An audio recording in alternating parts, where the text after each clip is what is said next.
ठीक है। तो पहला तो ये है कि मैं तुम्हें टॉपिक वाइज तो भेज ही रहा हूँ, क्वेश्चन भेज रहा हूँ और वो सारा भेजूंगा, ठीक है। वो मैथ के सारे टॉपिक हो जाएंगे उसमें, ठीक है। और वो नोट्स भी उधर मिलते जाएंगे आप लोगों को, ठीक है। एक तो वो तरीका हो गया। मैथ में जो मैंने बता देना इंपॉर्टेंट चैप्टर वो बता ही दिए, ठीक है। तो ये काम हो गया, दोनों काम हो गया। मैथ वाली मैं फिर बता रहा हूँ, वो सारे जो चैप्टर है वो बनवा लेना, अच्छे से बना लेना। कम से कम मैंने आज देखे, कम से कम 40, मैंने 30 दिन तो उस ऐसे ही बोले थे। आज जब मैंने देखा 2021 22 23 में, तो लगभग 40 45 45 50 50 क्वेश्चन आ रहे हैं उन्हीं टॉपिकों से जो मैंने इंपॉर्टेंट लगाए थे। वो डायग्राम वायग्राम वालों को ज़्यादा इंपॉर्टेंट है नहीं, 2 3 क्वेश्चन आते हैं, इसलिए वो कोई मतलब भी नहीं है, ठीक है। तो ये चीज़ याद रखना, ठीक है। तो वो बहुत ज़्यादा इंपॉर्टेंट है, मैं पहले बता रहा हूँ। वो जो चैप्टर मैंने भेजे हैं वो इंपॉर्टेंट है, उन्हीं से सीसेट जो है रीजनिंग मैथ से ही निकल जाएगा, ठीक है। तो वो चैप्टर जो मैंने इंपॉर्टेंट लिख के भेजे, वो उसका एक, उसमें जो थ्योरी वाले क्वेश्चन है और एग्जाम्पल हो तो छोड़ना ही मत। और कॉन्सेप्ट जो दिया है, कॉन्सेप्ट के नोट्स जैसे मैं बनाऊंगा, मैं इंक्लूड करके भेजूंगा। पर खुद से भी पढ़ो, जैसे कॉन्सेप्ट था जो मैं आज एक चैप्टर करवा दूंगा, ठीक है। तो वो चीज़ याद रखना। जितने देर आप साइलेंट करो अपनी साइड से, ठीक है। तो ये चीज़ याद रखना कि सारे जो चीज़ें होगी उसमें जो, अगर वो क्वेश्चन बना लेते हो आप, तो मैं जब तक कंप्रेंशन कंप्लीट करवाऊंगा तब तक वो सारे अच्छे से कर ले रहा। 6 to 10 और 11 के मैंने कुछ चैप्टर बोले हैं जो, ठीक है। तो ये चीज़ याद रखना। उसके बाद में जैसे कंप्रेंशन कंप्लीट होगा अपना, तो उसके बाद में फिर शुरू करेंगे रीजनिंग मैथ के 2011 से लेके 2023 तक। और मैं फिर बता रहा हूँ एक साथ ही करवाऊंगा मैं, ठीक है। तो एक तो ये हो गया सीसीएट का काम। तो अब आप लोग मुझे बताओ, 1 मिनट रुक जाओ, कैसे करवाना। देखो, कल से अपन शुरू करेंगे 2011 से कंप्रेंशन, ठीक है। तो एक काम तो ये हो गया, कल से कंप्रेंशन शुरू हो जाएगा, ठीक है। पहला काम कंप्रेंशन का, मैं फिर बता रहा हूँ, तुम लोगों ने काम तो किया नहीं होगा, मुझे पूर्ण भरोसा है तुमसे। मैं तुम्हें बोला था कि उसमें जाके देखना, खुद से खोजो। किया किस किस ने देख रहे हैं सर, पर उसमें ना बहुत सारा टाइम लग रहा है। एक ही पेपर को लेके बहुत सारा टाइम लग रहा है। मेरे 2 पेपर कंप्लीट हुए हैं, 23 और 22 वाला। तुम क्या कर रही हो उसमें? मैं उसमें देख रही हूँ कि गलत हुआ है। पहले तो मैंने वो आपको भेजा था, वैसे ही किया था, फिर मैंने उसको वापस से रीड किया तो कैसे गलत हो रहा है, और सही हुआ है तो कैसे हुआ है, और फिर टाइम जा रहा है उसमें। चलो ठीक है, वही तो सबसे इम्पोर्टेंट काम है। टाइम क्या जाएगा तो उसमें क्या है, वो सीखना ही है। तो एक दिन में 2 से 3 पेपर ही हो सकते हैं, सारे पेपर नहीं हो कोई सकते। दिक्कत नहीं है, कोई दिक्कत नहीं, पर वो करो। वो काम इम्पोर्टेंट है, सबसे इम्पोर्टेंट है। उस खुद से, मैं फिर बार बार बता रहा हूँ, खुद से तभी सीखोगे आप लोग, नहीं तो खुद से नहीं सीखोगे। और वो अगर मैं जो सिखा दूंगा फिर वो बस तब तक ही बढ़िया लगेगा जब तक वीडियो देखोगे मेरा। अप्लाई तभी होगा जब आप खुद से खोजोगे, ठीक है। तो ये चीज़ याद रखना। तो मैं इधर देखो, सुनो, मैं 2011 से करवाना शुरू करूंगा, आप लोग उधर 2023 से देखना शुरू स्टार्ट, मतलब उल्टा चलना, 2022 वाला देखना, फिर 2021 वाला, ऐसे करना। फिर मैं इधर से चलाते जाऊँगा, फिर जब आप लोग जब इधर आ जाओगे, मतलब 2015-16 मैचिंग हो गया, फिर आप 2011 से शुरू करना। खुद से करोगे ज़्यादा से ज़्यादा फायदा मिलेगा, ठीक है। पहली बात, मैं तो करवाऊंगा ही, ठीक है। तो कल से कंप्रेंशन अपन शुरू कर देंगे, पहला काम ये हो गया, ठीक है। मैथ और रीजनिंग का मैं बता ही दिया, वो इंपॉर्टेंट चैप्टर हो, बना लेना, ठीक है। अगर वो अच्छे से करके रखोगे, फिर मैं डायरेक्ट क्वेश्चन करवाऊंगा 2011 से लेके, ठीक है। सबसे पहले सीसीएट को अच्छे से करते हैं फाइनल, ठीक है। तो जैसे आज इस वीक के अपने पास 4 दिन है, ठीक है। सैटरडे को मैं क्लास लूँगा, क्योंकि होली पे उस टाइम शायद क्लास होगी नहीं, क्लास ले लेंगे, ठीक है, देखते हैं। तो 4 5 दिन ये है, तो 2015 तक हो जाएंगे इस वीक, ठीक है। तो आप लोग उधर से करके ले आना 2016 तक, ठीक है। ताकि अगले जब वीक में जब मैं 2016 शुरू करूँगा तो आप लोगों को बहुत अच्छे से समझ में आएगा। और वो सारे पेपर आंसर की सब मैं भेज ही दिया हूँ आज, ठीक है। तो वो मिल ही गया होगा आपका, ठीक है। तो सीसीएट का तो ये हो गया काम, ठीक है। तो वो एनसीईआरटी मैंने बताई दी, इंपॉर्टेंट चैप्टर उसमें वो आप पढ़ लेना। रीजनिंग मैथ के लिए हो गया, कंप्रेशन अपन कल से शुरू कर देंगे, ठीक है। रीजनिंग के लिए जो इनकी थ्योरी वो पढ़नी है, रीजनिंग के लिए एनसीईआरटी में जो थ्योरी वो, रीजनिंग में तो दोनों के लिए काम आएगा वो। उसकी थ्योरी पढ़ना, उसमें कॉन्सेप्ट दिए रहते हैं, जैसे मैं आज वो करवाऊंगा ना। अभी देखो, एक चैप्टर करवाता हूँ, कैसे करना क्या है। चलो सबसे पहले तो मैं अभी जो, ये देखो सीसेट वाला जो मैंने काम किया था, वो दूसरा फाइल भेजा, इसमें ही डिलीट कर दिया। फिर दोबारा भेजा इसमें। मुझे ये वाला चाहिए है ना।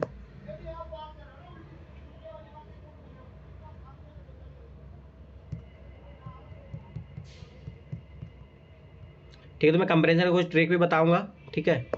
ये तो ऐसे नॉर्मल है, पर मेन तो जो अपन अप्लाई करेंगे उसी टाइम पता लगता है, ठीक है। ये तो अभी बस जस्ट एक पता लगेगा आप लोग। ठीक है। तो देखो, तो ये मैथ रीजनिंग का क्वेश्चन जो मैंने एनालाइज किया, तो पहले तो ये देखो किस किस टाइप के क्वेश्चन आते हैं। एक तो आता है कि वन स्टेटमेंट वाले डायरेक्ट। वन स्टेटमेंट का मतलब ये होता है कि डायरेक्ट जैसे कुछ क्वेश्चन दे दिया जाता है और ABCD अपने को ऑप्शन दिया रहता है, ठीक है। तो इसमें मैं बताऊंगा कुछ में ट्रिक। देखो ट्रिक कहाँ लगेगी मैं पहले बता रहा हूँ। जहाँ दो स्टेटमेंट वाले दिए रहते हैं, जिसमें सकता दिए रहते हैं, तो मैंने देखा है सकता और संभव होता है वर्ड। आपकी डिस्प्ले पे ब्लर आ रहा है क्या? नहीं, वहाँ वैसा ही दिख रहा हो, ठीक है। सकता और संभवता जो वर्ड होते हैं वो सही होते हैं, ठीक है। तो ये GS के लिए भी है ट्रिक, ठीक है। CSET के लिए भी है, वो मैं बताऊंगा आपको।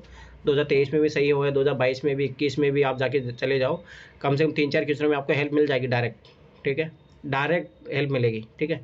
तो एक तो वन स्टेटमेंट वाले आते हैं, सेकंड 2 स्टेटमेंट वाले आते हैं, एक थर्ड स्टेटमेंट वाले भी आते हैं। तो थर्ड स्टेटमेंट वालों को ऑब्जर्वेशन बाद में देखेंगे, पहले भी देख लेते हैं टाइप। अरे एक आते हैं 4 स्टेटमेंट वाले भी आते हैं। मैथ रीजनिंग की मैं बात कर रहा हूँ, कंप्रेंशन की नहीं बात कर रहा हूँ। तो मैथ रीजनिंग में 4 स्टेट वहाँ तक आते हैं, ठीक है। ये 2 बार खींच दिया, ठीक है। इधर जो 5 स्टेटमेंट वाले हैं, एक क्वेश्चन आया ओनली 2023 में, ठीक है। और वो याद करो रिलेशनशिप वाला आया था, ठीक है। 6 स्टेटमेंट वाले नहीं आते हैं, तो सब सोचो भी मत, नहीं आएंगे इसमें। अब देखो GS में अपने एनालाइज किया था कि एक आध क्वेश्चन ही आता है 6-7 वाले स्टेटमेंट वाले भी, ठीक है।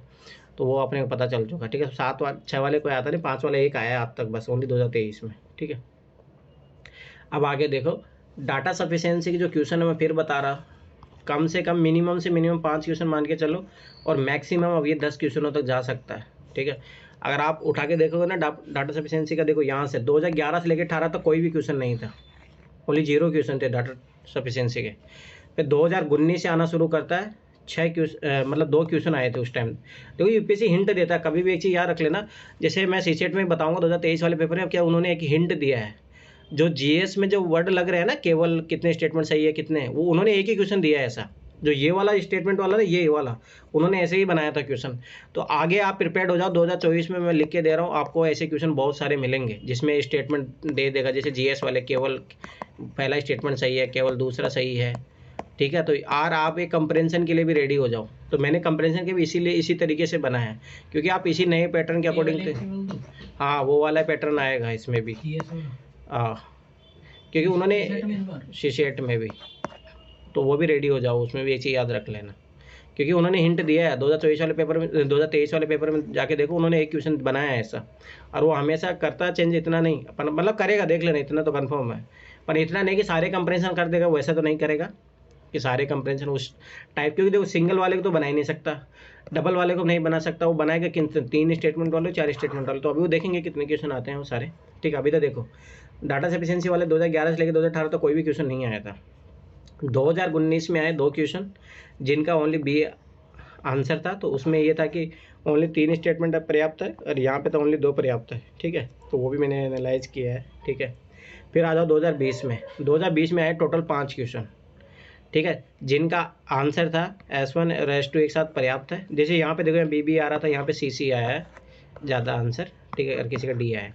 वो ज़्यादा मामले मत रखो अभी, पर ये देखो कि क्या वो आंसर बना रहा है। S1 S2 एक पर्याप्त नहीं है, देखो यहाँ देखो, और यहाँ पे भी S1 S2 पर्याप्त बट सिंगल नहीं, ठीक है।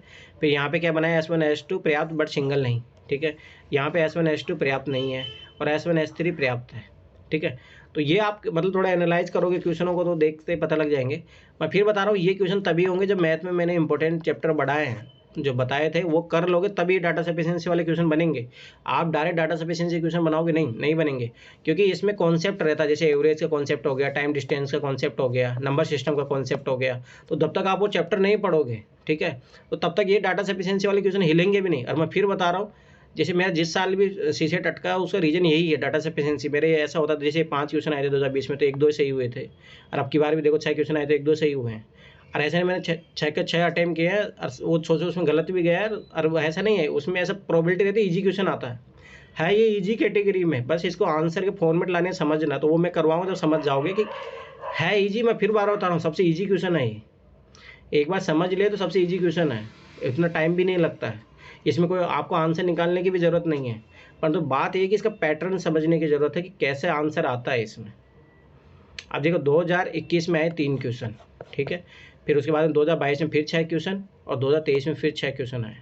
तो मैं फिर बता रहा हूँ 2024 में आप मान के चलो मिनिमम 5 क्वेश्चन और मैक्सिमम मैं फिर बता रहा हूँ 10 तक जा सकता है। अरे यूपीएससी का पैटर्न रहा है, और वो ये तो भूल ही जाओ कि एक भी क्वेश्चन नहीं आएगा। मैं फिर बता रहा हूँ, ये सबसे बड़ी बात है, एक तो ईजी पार्ट है, ईजी है अगर आप उन टॉपिकों को अच्छे से कर लेते हो, ठीक है। और दूसरी बात उन्होंने रीजनिंग में भी डाल दिया है ये वाला डाटा सफिशिएंसी वाला।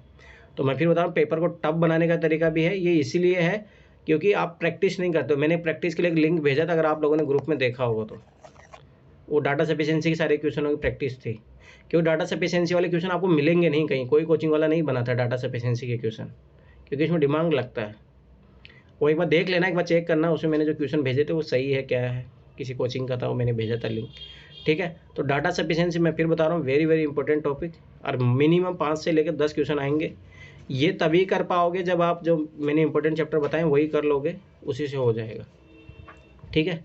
क्योंकि वो जो इजी टॉपिक थे जो पहले सिंगल स्टेटमेंट वाले क्वेश्चन आ जाते थे वो आजकल डाटा सफिशिएंसी में घुसा दिया है, तो आपको ईजी क्वेश्चन नहीं मिलेंगे एग्जाम में, ठीक है।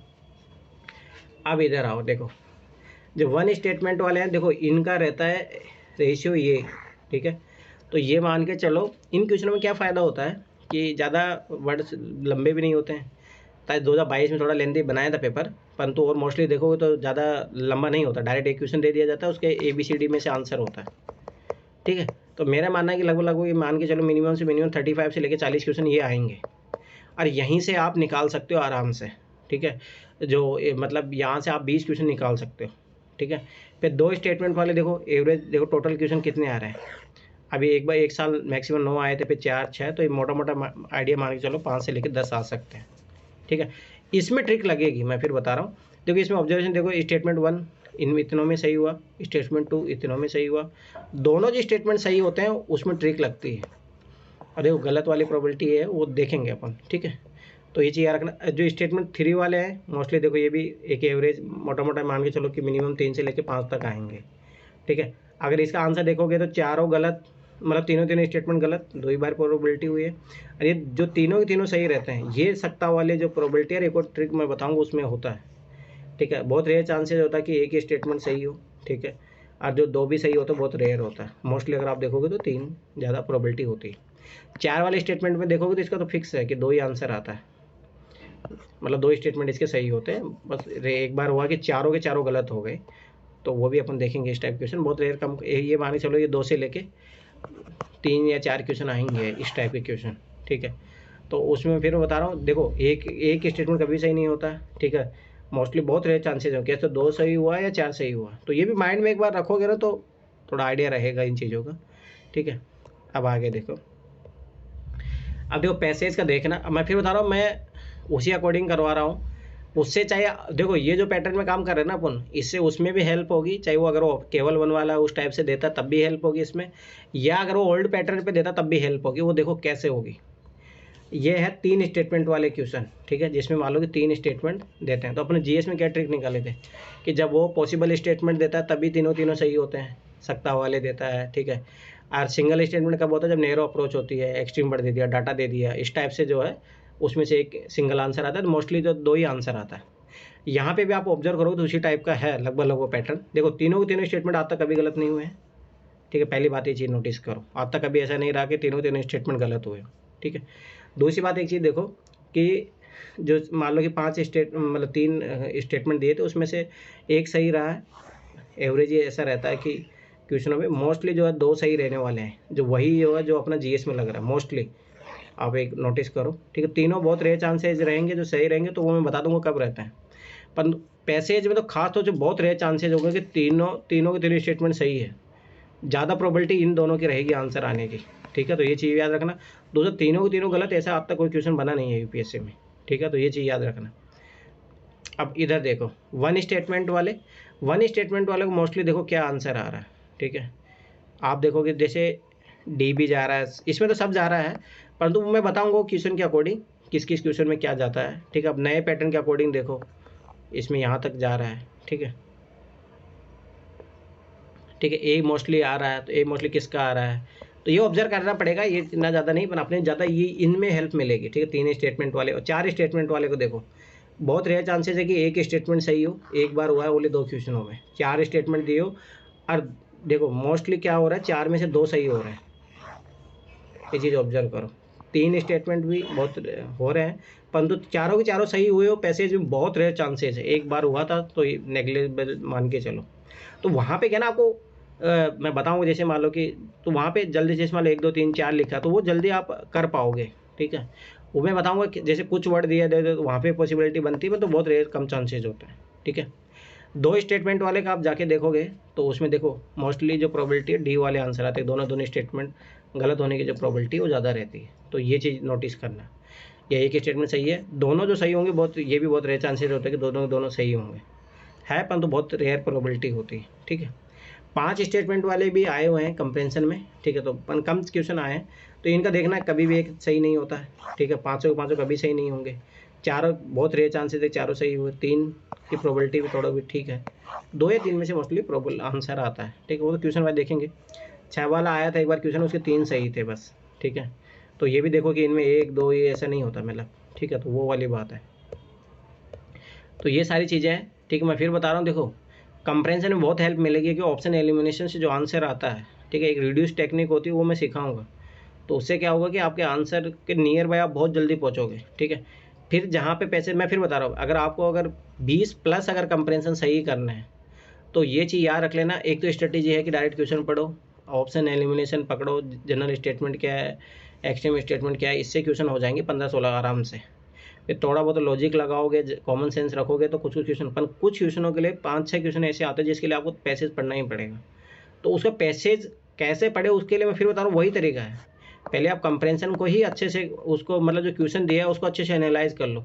ऐसा नहीं कि आप चारों स्टेटमेंट बचे, चारों स्टेटमेंट के लिए आप पैसेज पढ़ रहे हो, आंसर नहीं निकाल पाओगे। तो पहले रिड्यूस टेक्निक अपनानी है। रिड्यूस टेक्निक में जैसे अपने तरीका क्या सीखा कि 4 स्टेटमेंट आते हैं, चारों बहुत रेयर चांसेज होते हैं सही होते हैं, तो चारों अपन देखेंगे उस अकॉर्डिंग। फिर मान लो कि प्रोबेबिलिटी क्या रहती है, 2 या 3 सही रहते हैं। तो ये जो मैंने एनालाइज किया उसका फ़ायदा तभी उठा पाओगे जब आप ऑप्शन पे काम करोगे, खुद से करोगे, एक बार करके देखोगे। मैं फिर बार बता रहा हूँ, ठीक है। तो मैं कंपैरिजन कुछ ट्रिक बता रहा हूँ, तो ये तो ऐसे मोस्टली ऐसा ही रहेंगे। मैं जो मेन तो अप्लाई करते वक्त तो वहाँ पे आएंगे वो भी लिख लेना, ठीक है। देखो मेन तो भाई आपने को 67.5 नंबर लाने हैं, ठीक है। क्या हो गया, ठीक है।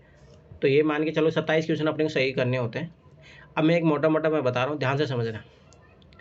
जिनका रीजनिंग और मैथ अच्छा है, ठीक है, ध्यान से समझना, जिनका मतलब अच्छा है इन द सेंस कि 50 क्वेश्चन 50 से लेकर 55 क्वेश्चन के बीच में आते हैं, अगर वो उसमें से आराम से 30-35 क्वेश्चन सोल्व कर लेते हैं, ठीक, काट पीट के कुछ गलत भी हो जाए कोई दिक्कत नहीं है, 30-35 क्वेश्चन अगर वो सोल्व कर रहे हैं, ध्यान से समझना इस बात को, जिनका रीजनिंग मैथ अच्छा है 30-35 क्वेश्चन सोल्व कर लेते हैं, वो कंप्रेंशन छाट के करेंगे।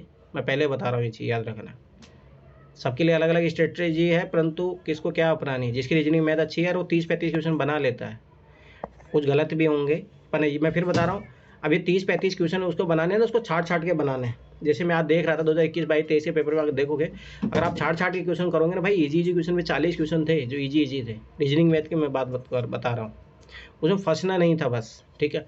तो 30-35 क्वेश्चन अगर आप कर लेते हो तो इधर कंपैरिजन पे सारे क्वेश्चन करने के पीछे मत पड़ना। फिर आपको इधर से 15 से 20 के बीच में ही अटेम्प्ट करने हैं, और उसमें वही क्वेश्चन अटेम्प्ट करने हैं जिसे ऑप्शन एलिमिनेशन से आंसर आ रहा हो आराम से, ठीक है। तो ये चीज़ याद रखना, जिनके रीजनिंग मैथ अच्छा है। अब मान लो रीजनिंग मैथ दूसरे लेवल पे आता है, जिनका मान लो कि 20 से 25 के समथिंग ही सही हो रहे हो, ठीक है, तो वो फिर थोड़ा आराम से 20 से 20 प्लस करेंगे कंप्रेंशन, ठीक है। तो ये चीज़ यार, क्योंकि ऐसा होता है कि मोस्टली काट पीट के यहाँ पे आ जाएंगे 17-18 तक पहुँच जाओगे आप काट पीट के, ठीक है।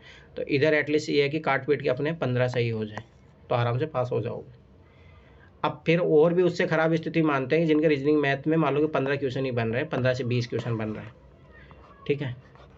तो पहली बात तो मैं फिर बता रहा हूँ, इस कंडीशन से नीचे तो जाना ही मत।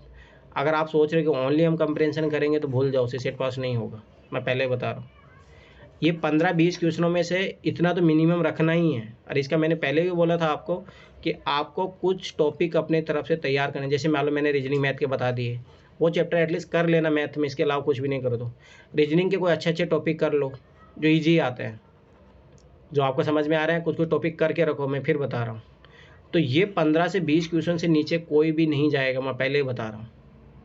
मान लो कि इसमें से 15-20 क्वेश्चन आपने किए, ठीक है, छाट के करना है, अगर छाट के करते हो आप, उसके बावजूद मान लो कि यहाँ से 10 से 12 ही आपके सही हुए हैं काट पीट के, ठीक है। अब आप इधर करोगे कंपैरिजन, ठीक है। मैं फिर बता रहा हूँ 27 कंपैरिजन करने का ऐसा जिद नहीं होना चाहिए कि हम 27 कंपैरिजन करना है, आपको 25 तक पहुँचना है, ठीक है। पर उसमें मैं फिर बता रहा हूँ 25 के 22 23 भी आप कर सकते हो, कोई ज़रूरी नहीं है कि 25 ही करें। 22 23 करना है, उसमें से मैं फिर बता रहा हूँ ज़्यादा 6 गलत हो जाए, इससे ज़्यादा नहीं। तो मान के चलो कि काट पीट के आपके 15 के समथिंग, तो बॉर्डर पे आप पास होगे। तो ये चीज़ यार को जो कंप्रेंशन के भरोसे बैठे कि हम कंप्रेंशन करके, मैं फिर बता रहा हूँ कंप्रेंशन में कितना भी कर लो आप एक्यूरेसी नहीं आएगी। आप सोचोगे इसमें 27 क्वेश्चन करोगे, 27 में 26 सही हो जाए, 25 सही हो जाए, नो नेरो चांस। हाँ ये है कि 27 करो 20 तक काट पीट के सही हो सकता है, ये इसका मैं गारंटी ले रहा हूँ और मैं करवा भी दूंगा, इस लेवल पे तो मैं ले आऊँगा। पर मैं फिर बता रहा हूँ जब तक आप इस लेवल पे नहीं रहोगे, 15 से 20 क्वेश्चन आप मैथ के रीजनिंग के वो नहीं कर पाओगे, तब तक पास नहीं होगे सीसेट, आपको करना ही पड़ेगा ये। तो ये माने चल तब जाके आप लोगों के 30+ क्वेश्चन सही होंगे काट पीट के, तब जाके पास करोगे सीसेट।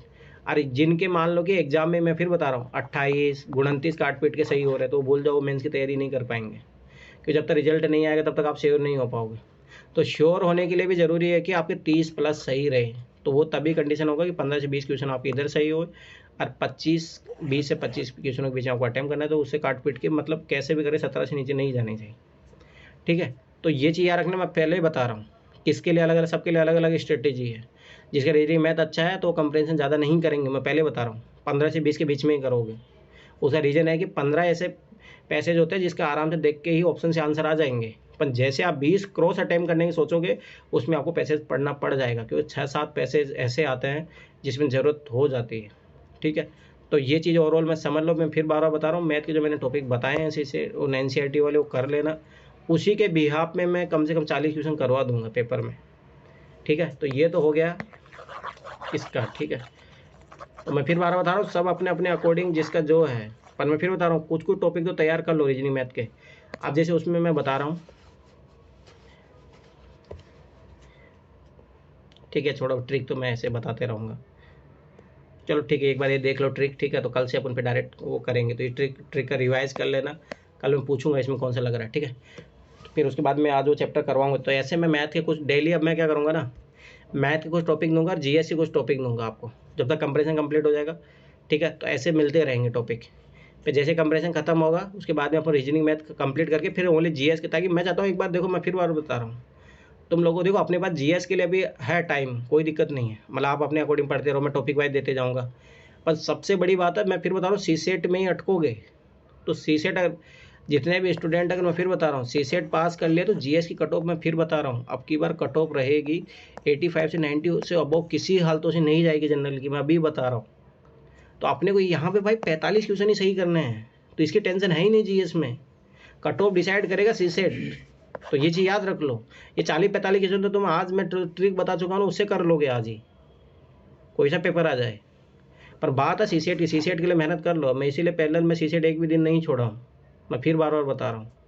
तो जैसे सीसेट में तुम लोगों को कॉन्फिडेंस आएगा 2011 से लेकर 2023 तक मैं करवा दूंगा, फिर उसके बाद 90-95 से लेकर मैं कर लूँगा, ठीक है। परंतु वो 90-95 के बाद में तो पैरेलल करेंगे GS के साथ साथ, या मान लो मैं क्वेश्चन दे दिया आप लोगों को जो नहीं बना वैसे कर लेंगे, पर जो मेन है कि सीसेट पे पकड़ बनाने के बाद में फिर GS पे काम करेंगे, पर पहले सीसेट पे पकड़ बनाना ज़रूरी है, ठीक है, पहला काम, ठीक है। तो ये चीज़ याद रखना, सीसेट पे पकड़ बनाना है, ठीक है। मैं फिर बार, हाँ किसको कोई पूछना किसी को? हाँ सर, ये कह रहा था कि सीसेट के लिए मैथ में तो NCERT और PYQ कर लेने से काफी हो जाएगा। हाँ उतना ही कर लो, वही मोर देन इनफ है, और उतना तो कर लो तुम। मैं फिर बार बता रहा हूँ। और दूसरी बात, जैसे नगीना तुम गलती करते हो, 60-62 क्वेश्चन अटेम्प्ट नहीं करने हैं। मैंने देख लो, मैंने जो अभी सारा एवरेज बताया कितने क्वेश्चन के समथिंग बताया, 50 क्वेश्चन के something, that's the best way of. ये इस सीसेट में हाँ 50 ही सीट नहीं 50 से 55 से ज़्यादा नहीं किसी भी हालतों से, मैं फिर बार बता रहा हूँ।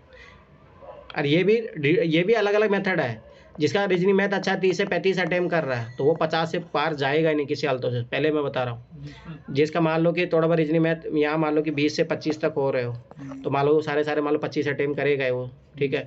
तो ये कितना चला गया, तो 50 से 1-2 प्लस जाओगे बस, 60 तक वो भी रहेगा। 9 60 किसी हालतों से किसी को नहीं पहुंचना है। नहीं, जिसका बिल्कुल थोड़ा नो नो सर नो, होता भी नहीं है 60। अरे वो गलती करते हो, उसमें नेगेटिव करते हो तुम लोग, नेगेटिव नेगेटिव हो करते जाते हो। हाँ वही तो, ये चीज जल्दी समझो। जल्दी के चक्कर में। हाँ ना, मैं बताऊंगा ना, यही तो यही सी सेट। अब देखो मैं खुद बता रहा हूँ, ध्यान समझो। 2018 पेपर में दिया था, मैं हकीकत बता रहा हूँ, मैंने ओनली 45 क्वेश्चन किए थे, 45 से 47, मेरे नंबर थे 100। सी सेट की बात बता रहा हूँ। रीजन मैंने छाट के, मैंने क्या किया, पहले रीजनिंग मैथ के छाट के क्वेश्चन किए, ठीक है, हकीकत बता रहा हूँ। फिर मैंने बाद में कंप्रेंशन किए थे ओनली 10, क्योंकि मैंने 40 क्वेश्चन उसके बना लिए थे, मैंने 10 से ज़्यादा नहीं किए थे कंप्रेंशन, और उसमें मेरे 6-7 सही हो गए थे। अब देखो स्ट्रेटेजी 2019, अब देखो मैं फिर बता रहा हूँ, सीख लो। और जो मैं बता रहा हूँ मेरे एक्सपीरियंस को अगर तुम लोग चैलेंज करो, मैं फिर बता रहा हूँ, रिजल्ट 0/0, इसकी गारंटी मैं दे रहा हूँ। अगर आज अभी भी नहीं सुधरे हो आप लोग, अभी मैं बता रहा हूँ ना, देखो मेरा क्या हालात हुआ है।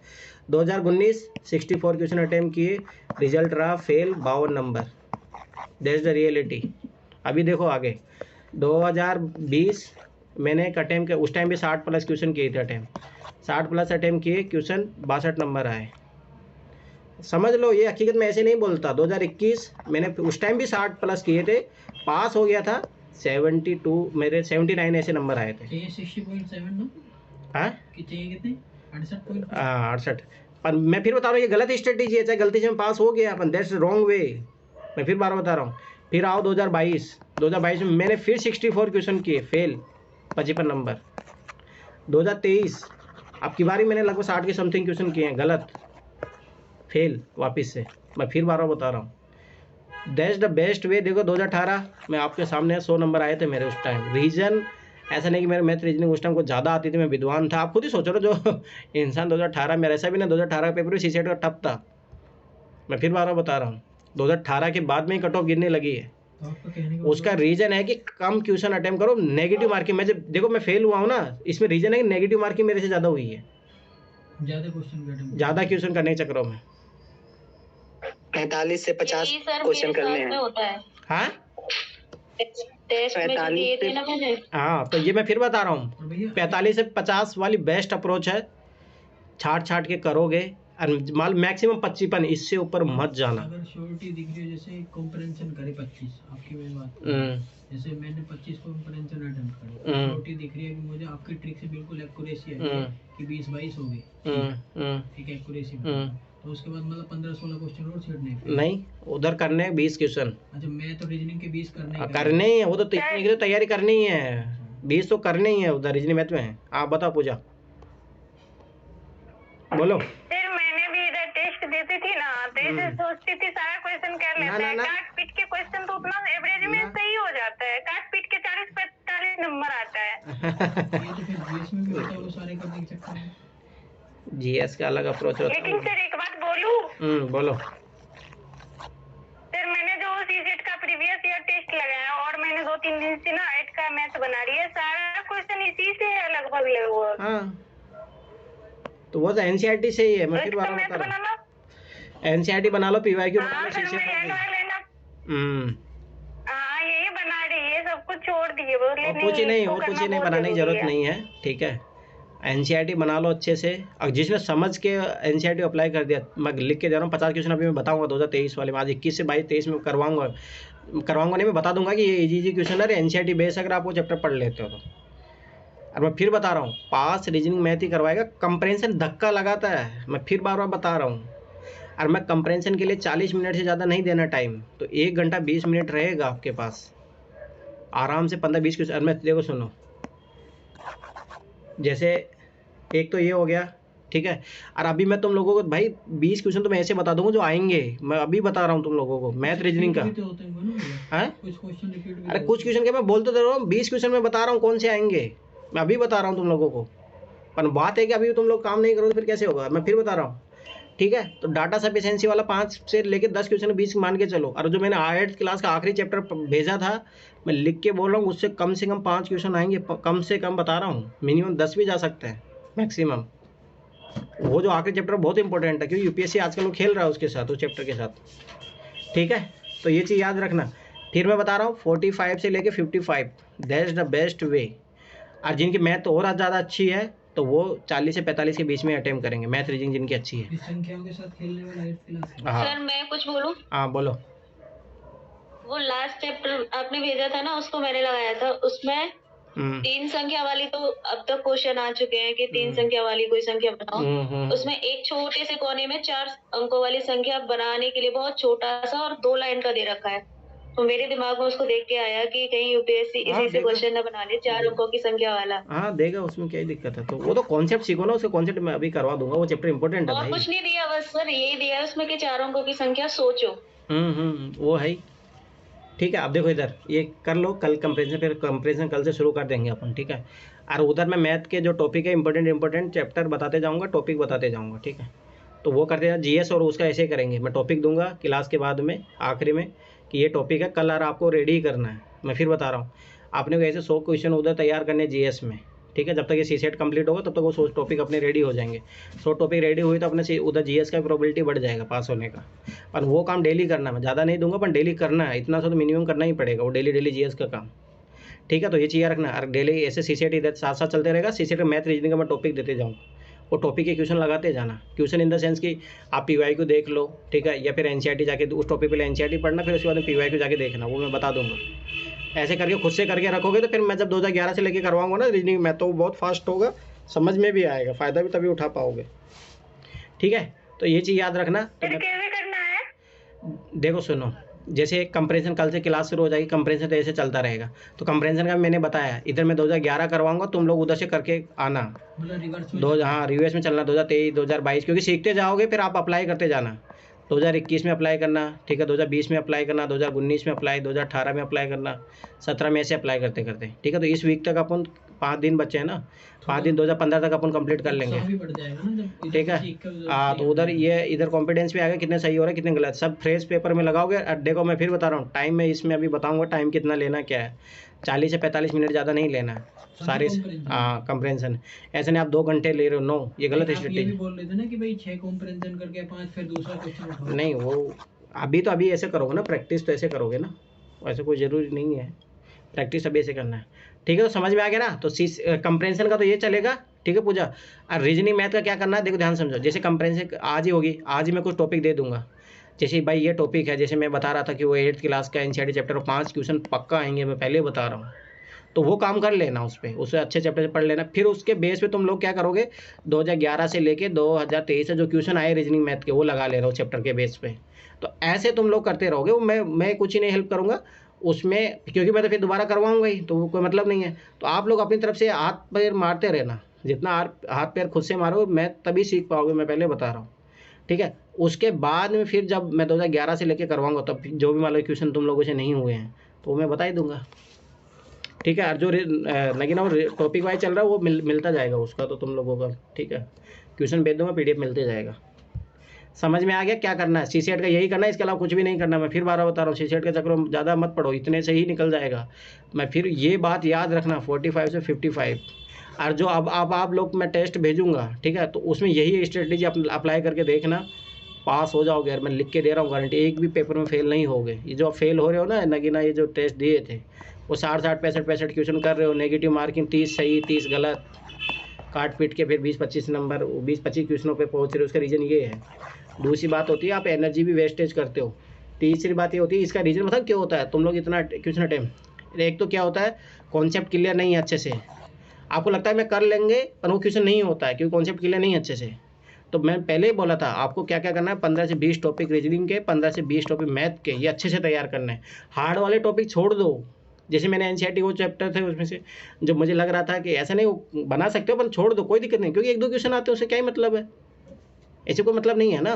तो 15-20 टॉपिक ऐसे कर लो रीजनिंग के, 15-20 ऐसे टॉपिक, इनमें से 10-10 क्वेश्चन भी आ गए अपने, काम हो जाएगा। 8th क्लास के मैथ का लास्ट जो वो बताया टॉपिक संख्या से खेलना, एक तो ये हो गया। मतलब ऐसे टॉपिक बता दो 10-15 दिन में से बता तो दिया, वो तो बहुत सारे निशान लगवाए ना आपने। बहुत सारे नहीं है वो, जाके ना जाके देखो, कम से कम वो बता रहा हूँ 8-10 टॉपिक ही है मैथ के, अगर आप अच्छे से जाके देखोगे तो। और 8-10 टॉपिक से 30-35 क्वेश्चन आएंगे, इससे ज़्यादा और क्या चाहिए तुम लोगों को।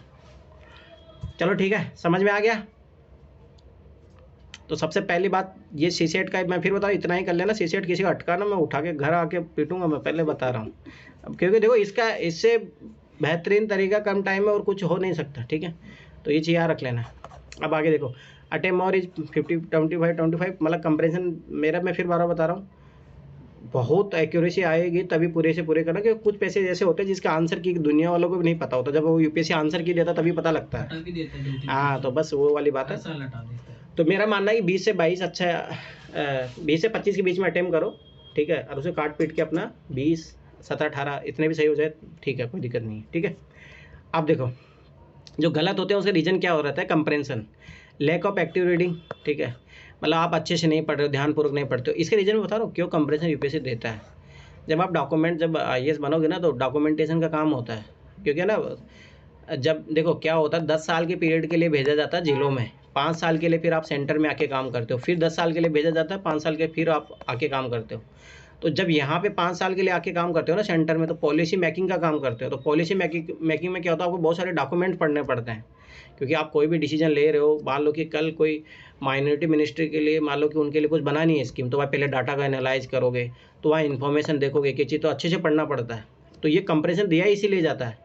तो इसलिए देखना कि बहुत एनालाइज करोगे ना अगर अच्छे से, तो ये रीज़न है कि आपकी रीडिंग अच्छी नहीं है। इसीलिए मैं देखो ये याद रखना कि कंपैरिजन क्यों नहीं सही होते हैं। इसका रीज़न होता है कि एक तो आप लोगों में कितने लोग जो आर्टिकल्स पढ़ते हैं, जो मान लो कि हिंदी के ही, इंग्लिश तो बाहर में जाए, हिंदी के नहीं पढ़ते हो आप अच्छे से, ठीक है, तो ये सबसे बड़ी गड़बड़ी रहती है। तो इन पैसेज को सही करने की आदत यही होनी चाहिए, आपकी रीडिंग होनी चाहिए, तो एटलीस्ट बुक पढ़ो। बुक तो थोड़ा क्या होता है ना, जो सब्जेक्ट वाइज होता है तो आपको समझ में आ जाता है, पर जैसे कोई मान लो कि नया टॉपिक आया है, उस पर अगर आप मान लो आर्टिकल से पढ़ते हो ना, तो उससे समझ बढ़ती है, तो वो वहाँ पे काम आती है। तो दूसरी बात है कि अच्छे मतलब कि आप अंडरलाइन करना सीख जाते हो। तो इसीलिए देखो यूपीएससी पेपर आज भी ऑफलाइन नहीं करवा रहा है, इसका रीज़न ही यही है कि भाई इसमें ज़रूरत है। तुम्हें क्या लगता है कि बहुत सारे एग्जाम, सोचो सारे एग्जाम ऑनलाइन हो गए, एसएससी भी हो गया, सब कुछ हो गया, बैंक भी हो गया, सब कुछ हो गया, यही पेपर क्यों ऑफलाइन ले रहे हैं? इसका रीजन यही है कि इसमें ज़रूरी है कि कॉपी पेन नहीं चलेगा जब तक आप पकड़ ही नहीं पाओगे। चाहे जीएस हो, क्यों दिया जाता है वो एक्सट्रीम वर्ड, क्यों दिया जाता है कि आप पकड़ सको। वो ट्रिक नहीं है, मैं फिर बार बता रहा हूँ भाई, वो पेपर को माइंड सेट ही ऐसा बनाया जाता है कि आप वो चीज़ें खोजो उसमें जाके। तुम्हें क्यों लगता है भाई वो कोई यूपीएससी पागल नहीं है, वो जानबूझ के देता है, क्योंकि आपके अंदर ये एबिलिटी है या नहीं कि आप स्टेटमेंट के बीच में, एक लाइन के बीच में वो वर्ड्स निकाल पाओ, जिससे मतलब समझ बात है, कल आप कानून बनाने जा रहे हो, कुछ इम्प्लीमेंट करने जा रहे हो वो कानून, और आपने वो एक्सट्रीम वर्ड पढ़ा ही नहीं और आपने जाके कानून लागू कर दिया, तो बस यही गलती होती है। और जब अगर आप IRS बनोगे ना, तो IRS में एक ही लाइन का 10 मीनिंग होता है वहाँ पे, अब आप क्या इंटरप्रेट कर पा रहे हो। इसीलिए यूपीएससी जो कंपैरिजन इसीलिए देती है। तो ये छोटी मोटी चीज़ नहीं है, मैं पहले बता रहा हूँ, ये आपके आगे जाके प्रशासन में काम आएगी, इसलिए दिया जाता है। तो अभी से ट्राई करो कि अपनी रीडिंग हैबिट अच्छे करो, ठीक है। सिली मिस्टेक्स करते हो, सिली मिस्टेक क्या करते हो, जैसे लाइन पढ़ा, बीच की जो लाइन थी इंपॉर्टेंट उसे छोड़ के आगे, जैसे अभी तुम लोग, जैसे जीएस के क्वेश्चन में तुम लोगों से गलती क्यों होते हैं, जैसे बहुत सारे बच्चों की गलती होती है कि पढ़ने के बाद, जैसे मान लो कि ये कोई पैराग्राफ है, ये पढ़ा, इसमें से ये पढ़ रहे थे, ये लाइन छूट गई, कभी ऐसा होता होगा तुम लोगों के साथ फिर इस लाइन पे पहुंच गए, या बहुत बार ऐसा होता है कि पढ़ तो रहे, इस बीच वाले वर्ड को ही भूल गए, ऐसे भूल गए, भूलना इन द सेंस कि पढ़े पर उस सेंस से नहीं पढ़े। तो ये गलतियाँ होती है बच्चों से। तो यही गलतियों को सुधारने के लिए कि भाई कल आप जब प्रशासन में जाओ तो ये गलतियाँ ना करो। तुम्हें क्या लगता है प्रीलिम्स एग्जाम क्यों लिया जाता है? और इन एग्जामों को क्या ही इंपॉर्टेंस है, ये इंपॉर्टेंस है इन एग्जामों को, ताकि आप जो लाइन के बीच में कुछ रहता है, क्योंकि कल आप पॉलिसी मेकिंग का काम करोगे तो वो चीज़ें काम आती है, ठीक है। कन्फ्यूज बिटवीन 2 ऑप्शन, मार्क रंग वन, ठीक है। क्या होता है कि जैसे यार इतना मैं बता रहा हूँ कि जैसे सीसेट हो चाहे जीएस हो, आखिरी में आप इस लेवल पे पहुँच ही जाओगे कि कोई भी क्वेश्चन, दुनिया कोई सा क्वेश्चन बना दे, आप 1-2 स्टेटमेंट तो हटा ही दोगे, इस लेवल पे मैं ले आऊँगा। पर बात आती है कि उन दो में से, जैसे मोस्टली अभी जो तुम लोगों के साथ गलतियाँ हो रही होगी, 2 तो ऑप्शन छाड़ देते हो, दो में से क्या लगाए, 2 में से एक पकड़ना है, ठीक है। तो ये गलतियाँ होती है, तो इसका रीज़न है कि आप लैक ऑफ, आपकी जो सिलेबस आपने अच्छे से नहीं पढ़ा। अगर आप मेंस का सिलेबस अच्छे से पढ़ा हुआ रहता तो आप, वो मैं बताऊंगा कि जीएस में चाहे रहे, सीसेट में रहे, वो ट्रिक देता है, ठीक है। तो ये चीज़ याद रखना। More time confusing if not practical will enough, ठीक है। तो एक चीज़ याद रखना कि आप जब तक प्रैक्टिस, इसीलिए मैं बार बता रहा हूँ कि आपको जो 2011 से 2023 है, बार बार लगाने हैं यही पैसेज, कोई दिक्कत नहीं है, बार बार लगाओगे, मैं फिर बता रहा हूँ ना, क्लियरिटी आ जाएगी कहाँ से। पर मैंने याद करो, मैंने बोला था 2011 से लेकर 2000, जब आप लोगों को बोला था 2023 से लगा लेना, पढ़ के लगाना, इसके पीछे एक लॉजिक था, और मैं लिख के दे रहा हूँ, गारंटी किसी लोगों ने नहीं लगाया मैंने लगाया ना, वो तो मैं बताऊँगा मैंने क्या बोला था। कि उसका 2011 से पढ़ के फिर उसके बाद क्वेश्चन का ये जाके उसमें आंसर भी खोजोगे। पढ़ने के बाद गलत हो जाते हैं। तो बात वही नहीं है ना, गलत होने की बात नहीं है ना, इसमें मैं कुछ सिखाना चाह रहा था, बात वही है। क्वेश्चन पूछना क्या चाह रहे हो, अब यही तो तुम लोगों की गलती है, ठीक है। तो ये चीज़ याद रखना। दूसरी बात क्या होता है कि टाइम बहुत ज़्यादा ले लेते हो आप जब पैसेज कर रहे हो, तो जो मान लो कि पूरा पैसेज के पैसेज बेस पे है वो डेढ़ घंटे ले रहा है, तो ये भी गलती है फिर आपके लिए। तो भाई उधर 27 क्वेश्चन आप कितना भी सही कर लो, काट पीट के 20 पे ही पहुँचोगे, तो पास तो ऐसे भी नहीं होगे, तो ये भी गलत तरीका। तो आपको कितना देना, 40 से 45 मिनट बस मैक्सिमम। दूसरी बात, एक ट्रिक याद रखना, do not stuck on the tough question. Tough question पे टाइम नहीं देना। ये जीएस में भी है, सीसेट में भी है, रीजनिंग मैथ में भी है और इधर भी है। और ये आइडेंटिफाई कैसे करोगे, ये आइडेंटिफाई करने का होता है कि आपने किस टॉपिक पे कितना काम किया है। आप मान लो कि पता लगा कि मैंने कल नोट्स भेजा, आप एक बार देख के चले गए और वो क्वेश्चन आ गया, अब माइंड में आपको चल रहा है कि ये तो मैं पढ़ के आया हूँ, और हल्का सा पढ़ के आया और उस क्वेश्चन को लेके बैठे हो, टाइम खराब होता। 2022 का मेरे पेपर फेल होने का कारण यही था। मुझे लग रहा था ये क्वेश्चन तो मैं बना लूँगा, बन ही नहीं रहा था, आधा घंटे लगे, आधे घंटे में मैंने 3 ही क्वेश्चन कर पाया। तो ये गलती होती है। और मैं फिर बता रहा हूँ, ध्यान से समझो, इस अप्रोच को समझना। देखो 120 मिनट होती है, 80 क्वेश्चन अपने पास, ध्यान से समझना। तो अपने पास एक क्वेश्चन के लिए कितना टाइम रहा, इसको भाग दोगे 4, 1.5 मिनट है, ठीक है। ध्यान से समझो इस चीज़ को, मैं पहले बता रहा हूँ, 1.5 मैक्सिमम 2 मिनट से ज़्यादा किसी क्वेश्चन में मत देना, मैक्सिमम बता रहा हूँ। अगर ये अप्रोच अपना लिए तो ये अभी जब आप टेस्ट दोगे, अभी से हैबिट ऐसे नहीं होगी एग्जाम में आके आप अवतारी बाबा बन जाओगे, उस दिन लागू हो जाएगा। अभी जब आप टेस्ट, इसीलिए टेस्ट पेपर देने चाहिए। अब तुम लोग क्या सोचते हो टेस्ट पेपर के सारे यूपीएससी उड़ाने का, वो से नहीं। टेस्ट पेपर दिए जाते हैं इस पर्पज़ के, ताकि आप ये चीज़ें जो ख़राब करें वो नहीं करो। तो आप घड़ी लेके बैठोगे कोई भी क्वेश्चन में, ध्यान देना, 2 मिनट से ज़्यादा टाइम ख़राब नहीं करना। जिसने ये आदत अपना ली, मैं लिख के दे रहा हूँ, सीसेट कभी फेल नहीं होगे। सीसेट में मैं फिर बता रहा हूँ, वो 30-40 क्वेश्चन ऐसे देते हैं एकदम भाई इजी, और मैं करवाऊँगा आप लोगों को। लेकिन भैया वो आपको छाट के करने पड़ेंगे, 10 सेकंड में हो जाता है। तो वही तो मैं बता रहा हूँ ना, वो छाट के करने पड़ेंगे आपको, ठीक है। तो ये चीज़ याद रखना, मैं पहले बता रहा हूँ। सर ये जैसे कि प्रीवियस ईयर के क्वेश्चंस लगाता हूँ सर, तो इसमें तो सारे क्वेश्चन नहीं, यानी कि कुछ क्वेश्चन तो ऐसे होते हैं जो कि मैंने कभी न कभी पढ़े ही हैं सर। प्रीवियस ईयर के क्वेश्चन तो पढ़े ही कई बार। तो यहाँ पे तो मैं ठीक हूँ, कंफर्टेबल फील करता हूँ कि कुछ क्वेश्चन मुझे आ रहे हैं। लेकिन जैसे ही विजन वाली मैंने लगाई थी ना सर, तो लगता है मुझे कि 100 क्वेश्चन, तो पहली बात तो मैंने 20 क्वेश्चन से अधिक एक बार में कभी किया ही नहीं विजन वाले में। 2 घंटा बैठने की एकदम ये नहीं हो पा रही है। हाँ, नहीं हो पा रही तो करो, नहीं तो फिर रहने दो, एग्जाम देने मत जाना, मैं क्लियर बोल रहा हूँ। तुमसे 2 घंटे नहीं बैठा जा रहा, क्या करोगे तुम? तो बैठना पड़ेगा। ये 2 घंटे बैठे नहीं जा रहा, मैं कह रहा हूँ कि सर नए क्वेश्चंस आते हैं ना सर, तो इस वजह से माइंड बहुत को दिक्कत भाई जाती है। लड़ना सीखो ना। नहीं, वहाँ भी तो सर नए क्वेश्चन मिलेंगे सारे। ये तो वही हो गया, गिव अप वाली कंडीशन हो रही है तुम्हारी। ये क्या हो रहा है, इधर से रॉन्ग वे। और सीसेट में भी ऐसा ही होता है। सीसेट में सारे क्वेश्चन जैसे कि मैंने प्रीवियस ईयर में, अगर बात ये नहीं एक बार ये गलत है, कैसे ठीक करूं, ये मुझे समझ तो नहीं आ रही बैठना है ना, 2 घंटे बैठना है। वो कोई नहीं, वो माइंड है, माइंड तुम्हारे साथ खेल रहा, तुम उसके साथ खेलो, कोई नहीं, जबरदस्ती 2 घंटे बैठो। अब ये आदतें रहेगी तो भाई क्या ही एग्जाम दोगे तुम लोग, कोई मतलब नहीं है। तुम 2 घंटे पेपर ही नहीं दे पा रहे हो, क्वेश्चन से डर जा रहे हो। और मैंने पहले कितनी बार बोला, विजन में टेस्ट की उसमें मार्क्स की टेंशन मत लेना, उसमें ओनली 2 घंटे बैठो, सोल्व करो, ओमा शीट बोल, ये जो चीज़ें वो गलतियाँ नहीं हो, ये सब चीज़ें ध्यान दो उसमें। दूसरी बात, उसका सॉल्यूशन जाके एनालाइज करना, वो काम करना। तुम लोगों जो काम बोलता हो तो होता नहीं है तुम लोगों से। मैं फिर बता रहा हूँ, गलतियाँ सुधार लो। और आज से नहीं, तुम्हें कितने महीने हो गए, मुझे याद है उस टाइम अभय सर की तुम लोगों की क्लास लेते, तुमने उस दिन भी ये डाउट पूछा था। और आई थिंक वो कब आए थे, दिसंबर में आए थे, और आज हो गए मार्च। क्या कर रहे हो तुम 3 महीने से? मुझे याद है तुमने यही क्वेश्चन पूछा था उस दिन भी। सही बोलो, नहीं बोल रहा हूँ? जी सर, ये मेरी बहुत बड़ी समस्या हो जाती है। बड़ी समस्या नहीं है, आप लेके बैठे हो ना, 3 महीने हो गए, तुम 3 महीने में उन्होंने क्या बोला था, आप लेके बैठो, आ रहा नहीं आ रहा तब भी करो, कोई दिक्कत नहीं, गलत जा रहे कोई टेंशन नहीं है, 2 घंटे बैठना सीखो। अब यहाँ होता तो डंडा मारता तेरे को, अब यहाँ तो है नहीं, अब मैं क्या करूँ, आना पड़ेगा मुझे। चलो ठीक है, समझ में आ गया। तो ये गलतियाँ है, मैं फिर बता रहा हूँ, एग्ज़ाम तो बहुत दूर की बात है। That's the mental ability. तुम्हारी मेंटल एबिलिटी स्ट्रॉन्ग नहीं है। अरे मैं बता रहा हूँ, तुम्हारे नहीं अमित, बहुत सारे लोग हैं जो इस कंडीशन में हैं, वो बता नहीं रहे हैं। बस 2 घंटे पेपर देना बैठ के ईमानदारी से, बहुत बड़ी बात है। That the big challenge without any exam condition.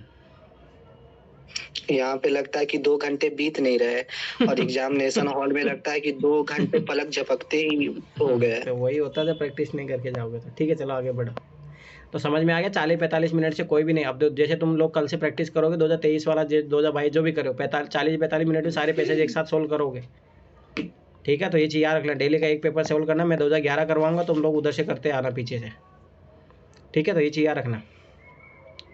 Less math question attempt passage more trick more attempt blunder. ठीक है, तो हाँ, ये जो चीज़ मैथ क्वेश्चन कम अटैम्प्ट किए और ज़्यादा पैसेज करो, सबसे बड़ा ब्लंडर है। इसीलिए मैं बार बार बोल रहा हूँ, आपको बैलेंस अपनाना है। मैं फिर बता रहा हूँ, तराजू है।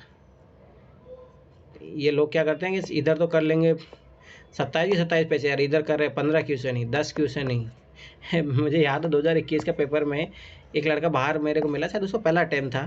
तो जब वो जैसे बाहर मिला तो बहुत खुश हो रहा था। मैं बोला कि भाई कैसा लगा पेपर? तो बोला मैंने सीसेट में 27 क्वेश्चन किए। तो बोला मैं पास हो जाऊंगा। मैं बोला तू गया काम से। समझ रहे हो? तो ये गलती है। इसीलिए एक एक्यूरेसी होती है। ठीक है, लेस फोकस ऑन एक्यूरेसी। तो ये गलतियाँ हैं। तो ये मैंने सारी जो गलतियाँ बता दी है, एक्यूरेसी पे ध्यान नहीं देना, ये सबसे बड़ी बात है। इसीलिए बोल रहा हूँ एक्यूरेसी पे ध्यान दो। जैसे मैं बता रहा हूँ मेहुल का, और अब की बार जो मोनिका का जो निकला था फिर उसका रीज़न ही मैं बता रहा हूँ। ऐसा नहीं कि वो तुरम खाते। मुझे याद अच्छे तरीके से मोनिका का मेरे पास मैसेज आया था पेपर देने के बाद जस्ट ही। वो बोली तो मैं सीसेट में फेल हूँ अब की बार। फिर मैंने उससे पूछा कितना क्वेश्चन अटेम्प्ट किए? वो बोले मैंने 40 ही कर पाए हूँ। बस यही था।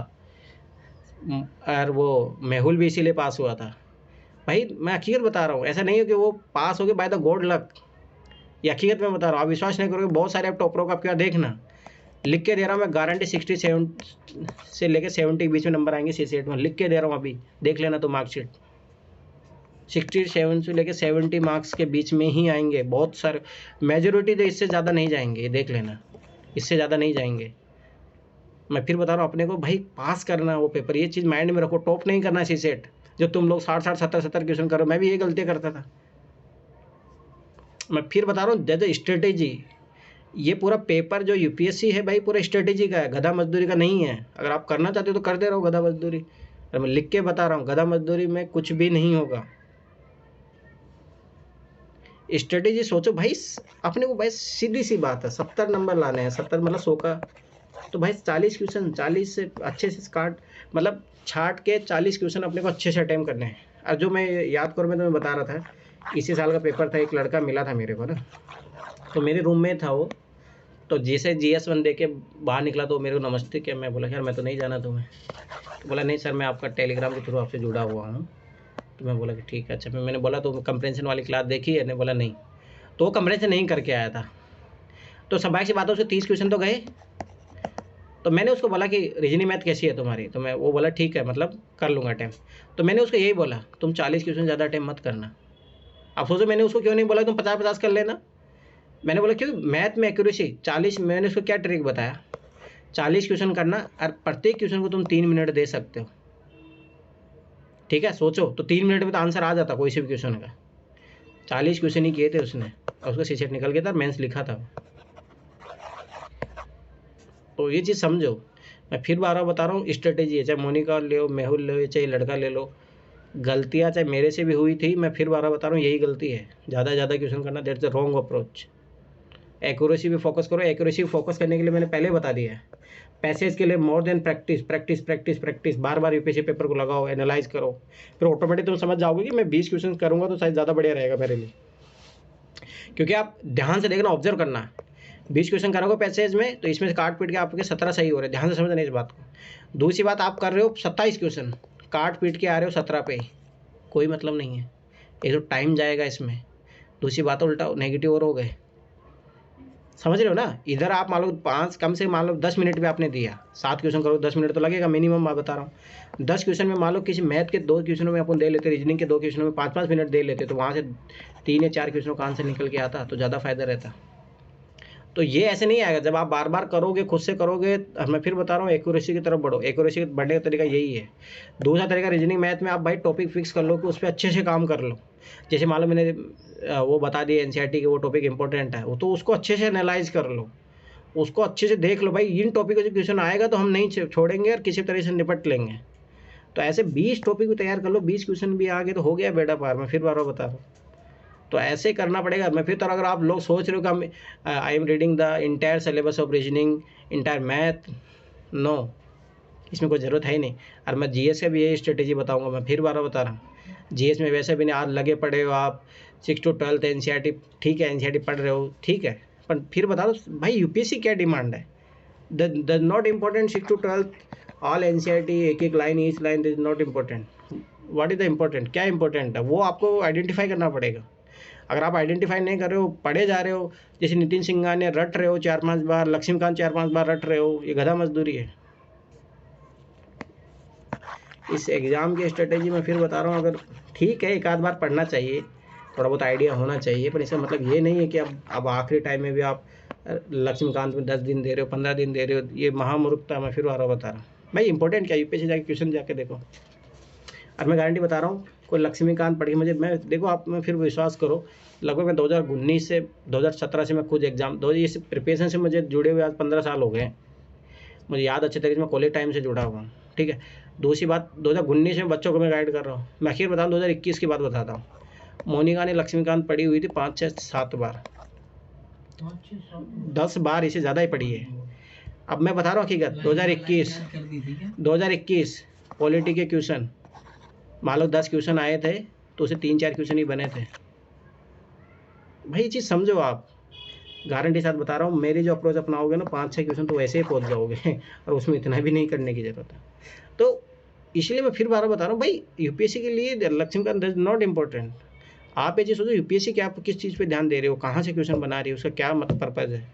जब तक आप लोग ये नहीं समझोगे, अब आप लोगों को यही तो समझ में नहीं आता है। अब बस वही है कि फिर गधा मजदूरी करना चाहते हो, करते रहो। फिर सीसेट का मैं फिर बता रहा हूँ, सीसेट और जीएसओ फिक्स टॉपिक होते हैं, यूपीएससी वहीं से क्वेश्चन पूछता है बार बार। ये एनालाइज किया है, किस लिए किया है, ये तो मैंने बस ओनली ये किया है। अभी आगे जाके अब वही है, तुम लोगों को मजदूरी करनी है, तुम लोग चाहते हो कि ये करवा दो वो करवा दो। अब देखो ये तो मैं बता रहा हूँ ना, जैसे मैं सीसेट के सीसेट का कुछ चीज़ें बता रहा हूँ। जैसे मैं वो 8वां चैप्टर भेजा हूँ, अब मैं पक्का मैं बता रहा हूँ किसी ने नहीं सोल्व किया हुआ है वो 8वां जो चैप्टर है, वहीं से 5 क्वेश्चन आएंगे। अब मैं क्यों फालतू में तुम लोगों को 10 टॉपिक बताऊं, मुझे पता उसी से 5 टॉपिक अभी मैं बताऊंगा ना। इसी साल का पेपर देख लो, 21, 22, 23 का पेपर जाके देखना, 6-7, 5-6 क्वेश्चन वहाँ से हर बार आ रहे हैं। तो भाई जब पता है कि यहाँ से आ रहे हैं और अपने को पता है भाई 20-25 क्वेश्चन अपने मैथ में करने हैं, और वो मैं बता दूंगा 4 मार्क टॉपिक है जहाँ से आते हैं। देखो जैसे मान के चलो कि 5 क्वेश्चन जो है वो क्वेश्चन होंगे जो आखिरी वाला मैंने चैप्टर बताया था।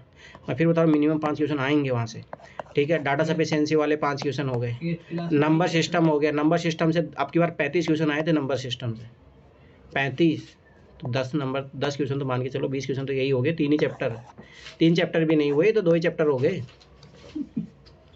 तो यही चीज़ समझो आप। जब तक ये नहीं समझोगे, डर रहे हो कि प्रोबेबिलिटी, हाँ प्रोबेबिलिटी का भी मैंने कुछ बनाया था उसका डाटा शीट, अभी मैं उस पर काम कर रहा हूँ। प्रोबेबिलिटी है क्वेश्चन, ठीक है, प्रोबेबिलिटी वाले क्वेश्चन है, परंतु मैंने देखेंगे प्रोबेबिलिटी वाले जो क्वेश्चन है आपको जरूरी नहीं उसमें प्रोबेबिलिटी का आपको आइडिया हो, आप नॉर्मल सेंस से भी कर सकते हो उन क्वेश्चनों को। जैसे याद करो जूता वाला क्वेश्चन जो मैंने करवाया, तो कोई ज़रूरत नहीं उसमें प्रोबेबिलिटी की, आप कॉमन सेंस से कर सकते हो। यूपीएससी यही चाहता है, ऐसा नहीं कि वो आपसे फॉर्मूला जानना चाहता है प्रोबेबिलिटी, नो नेवर। वो जब उसने बोला है 6 to 10 तो 6 to 10 एनसीईआरटी, ये चीज़ समझो उसका हकीकत है। आपने फिर बता रहा आपकी बात, तो पेपर पूरा 6 से 10वीं क्लास तक के ही आएगा। तो ये चीज़ समझो, जब तक इस एग्जाम की डिमांड नहीं समझोगे ना तो फिर ऐसे ही रहेगा। सिटिंग अरेंजमेंट से पूछते हैं ना रीजनिंग में, जैसे एक रिलेशनशिप वाले क्वेश्चन आते ही हैं, ठीक है, सिटिंग अरेंजमेंट वाले क्वेश्चन आते हैं, वो मैं बताऊंगा ही। आप क्या देख लेना, आपकी बार उसका आएगा, कैलेंडर का क्वेश्चन आएगा, क्लॉक का क्वेश्चन आएगा, आपके फिक्स है। तो कुछ टॉपिक मैं फिर बता रहा हूँ पहले, और 1-2 क्वेश्चन आएंगे। अभी ज़्यादा टॉपिक है उन पे ज़्यादा ध्यान दो, ज़्यादा अच्छा रहेगा।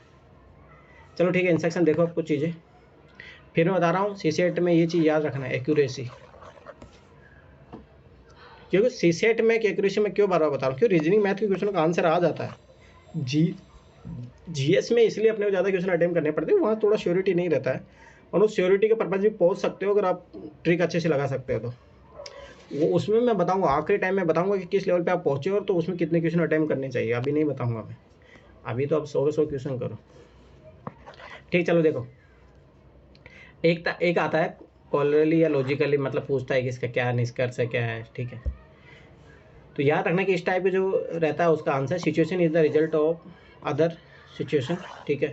हो सकता है कि कोई सिचुएशन दूसरी सिचुएशन को कंपैरिजन करके दे, ठीक है। मैं फिर बताऊँ, ये ज़्यादा खुद से देख लेना एक बार, है ना। मैं डायरेक्ट एप्लीकेशन कराऊंगा तो ज़्यादा बढ़िया रहेगा, ठीक है।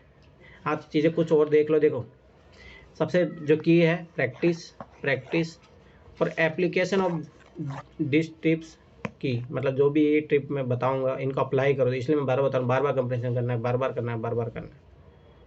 तो ये चीज़ याद रखना, ठीक है। दूसरी बात, कंपैरिजन में फिर बता रहा हूँ, मान लो 25 पैसे जा रहे हैं तो 13-14 तो ऐसे होते हैं बहुत ईजी होते हैं, ठीक है। आप जो ये ट्रिक जो ऊपर जो ट्रिक है अप्लाई करोगे, डायरेक्ट आंसर आ जाएगा क्वेश्चन पढ़ते ही, तो 35 मार्क्स आपके पूरे हो गए, ठीक है। और ये लगभग आपको 25 मिनट के अराउंडिंग ये टाइम लेगा। अगर मान लो कि जो टफेस्ट क्वेश्चन है, ठीक है, अगर उसमें से अगर आप रिव्यू करोगे तो केयरफुली अगर रीड करोगे पैसे 7 से 8, तो क्वेश्चन आप एक्यूरेसी से कर सकते हो 20 मिनट के अंदर, ठीक है। तो ये चीज़ रखना। तो कितने हुए 14 क्वेश्चन, मतलब 20 में फिर बता रहा हूँ 20, 21, 22 क्वेश्चन ही होते हैं। हाँ, 20, 21, 22 क्वेश्चन होते हैं करने लायक। Most important, mark over mark correctly question not in sequence, याद रखना। अब जैसे मैं फिर बता रहा हूँ, जैसे मेरे इतने साल का पेपर का अनुभव है, 2018 से लेके 2023 तक एक बार मेरे से गलती हुई है, अब की बार पहली बार। उसका रीज़न गलती ओएमआर में नहीं, हाँ ओएमआर के कारण तो मेरी गलती शायद एक बार 2019 में हुई थी, ठीक है। 2019 में ऐसा हुआ था कि ट्रिक और था, मैं गोला भर दिया था, फिर बाद में पता लगा कि आंसर ये नहीं ये होगा, तो ये गलती होती है, ठीक है। 2023 में मेरे से ऐसा हुआ कि मैंने इधर तो जो क्वेश्चन था वो स्टेटमेंट वाले क्वेश्चन है, इधर तो मैंने ये सही किया, ये काट दिया था, और आंसर मारना था उसमें से डी, मैं सी मार के आ गया। तो ये गलती होती है। मैं फिर बता रहा हूँ ना, जैसे वो जो अभय सर थे, उनका 2018 या कौन सा 19 वाला ईयर वाला टाइम था, तो उनका ऐसा हुआ था वो जब गोला भर रहे थे तो 93 की जगह 94 और शुरू कर दिए, ऐसे करके 5-6 क्वेश्चन भर दिए, तो सारे गलत गए, तो उस टाइम वो ऐसे फेल हुए। तो ये ऐसा होता है, बहुत सारे लोग हैं जो फेलियर होते हैं।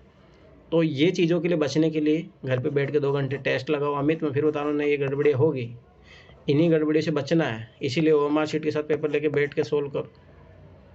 अरे मैं फिर बता रहा हूँ, जब तक प्रैक्टिस नहीं करोगे तो गलतियाँ होगी, मैं फिर बार बता रहा हूँ, ये चीज़ याद रखना।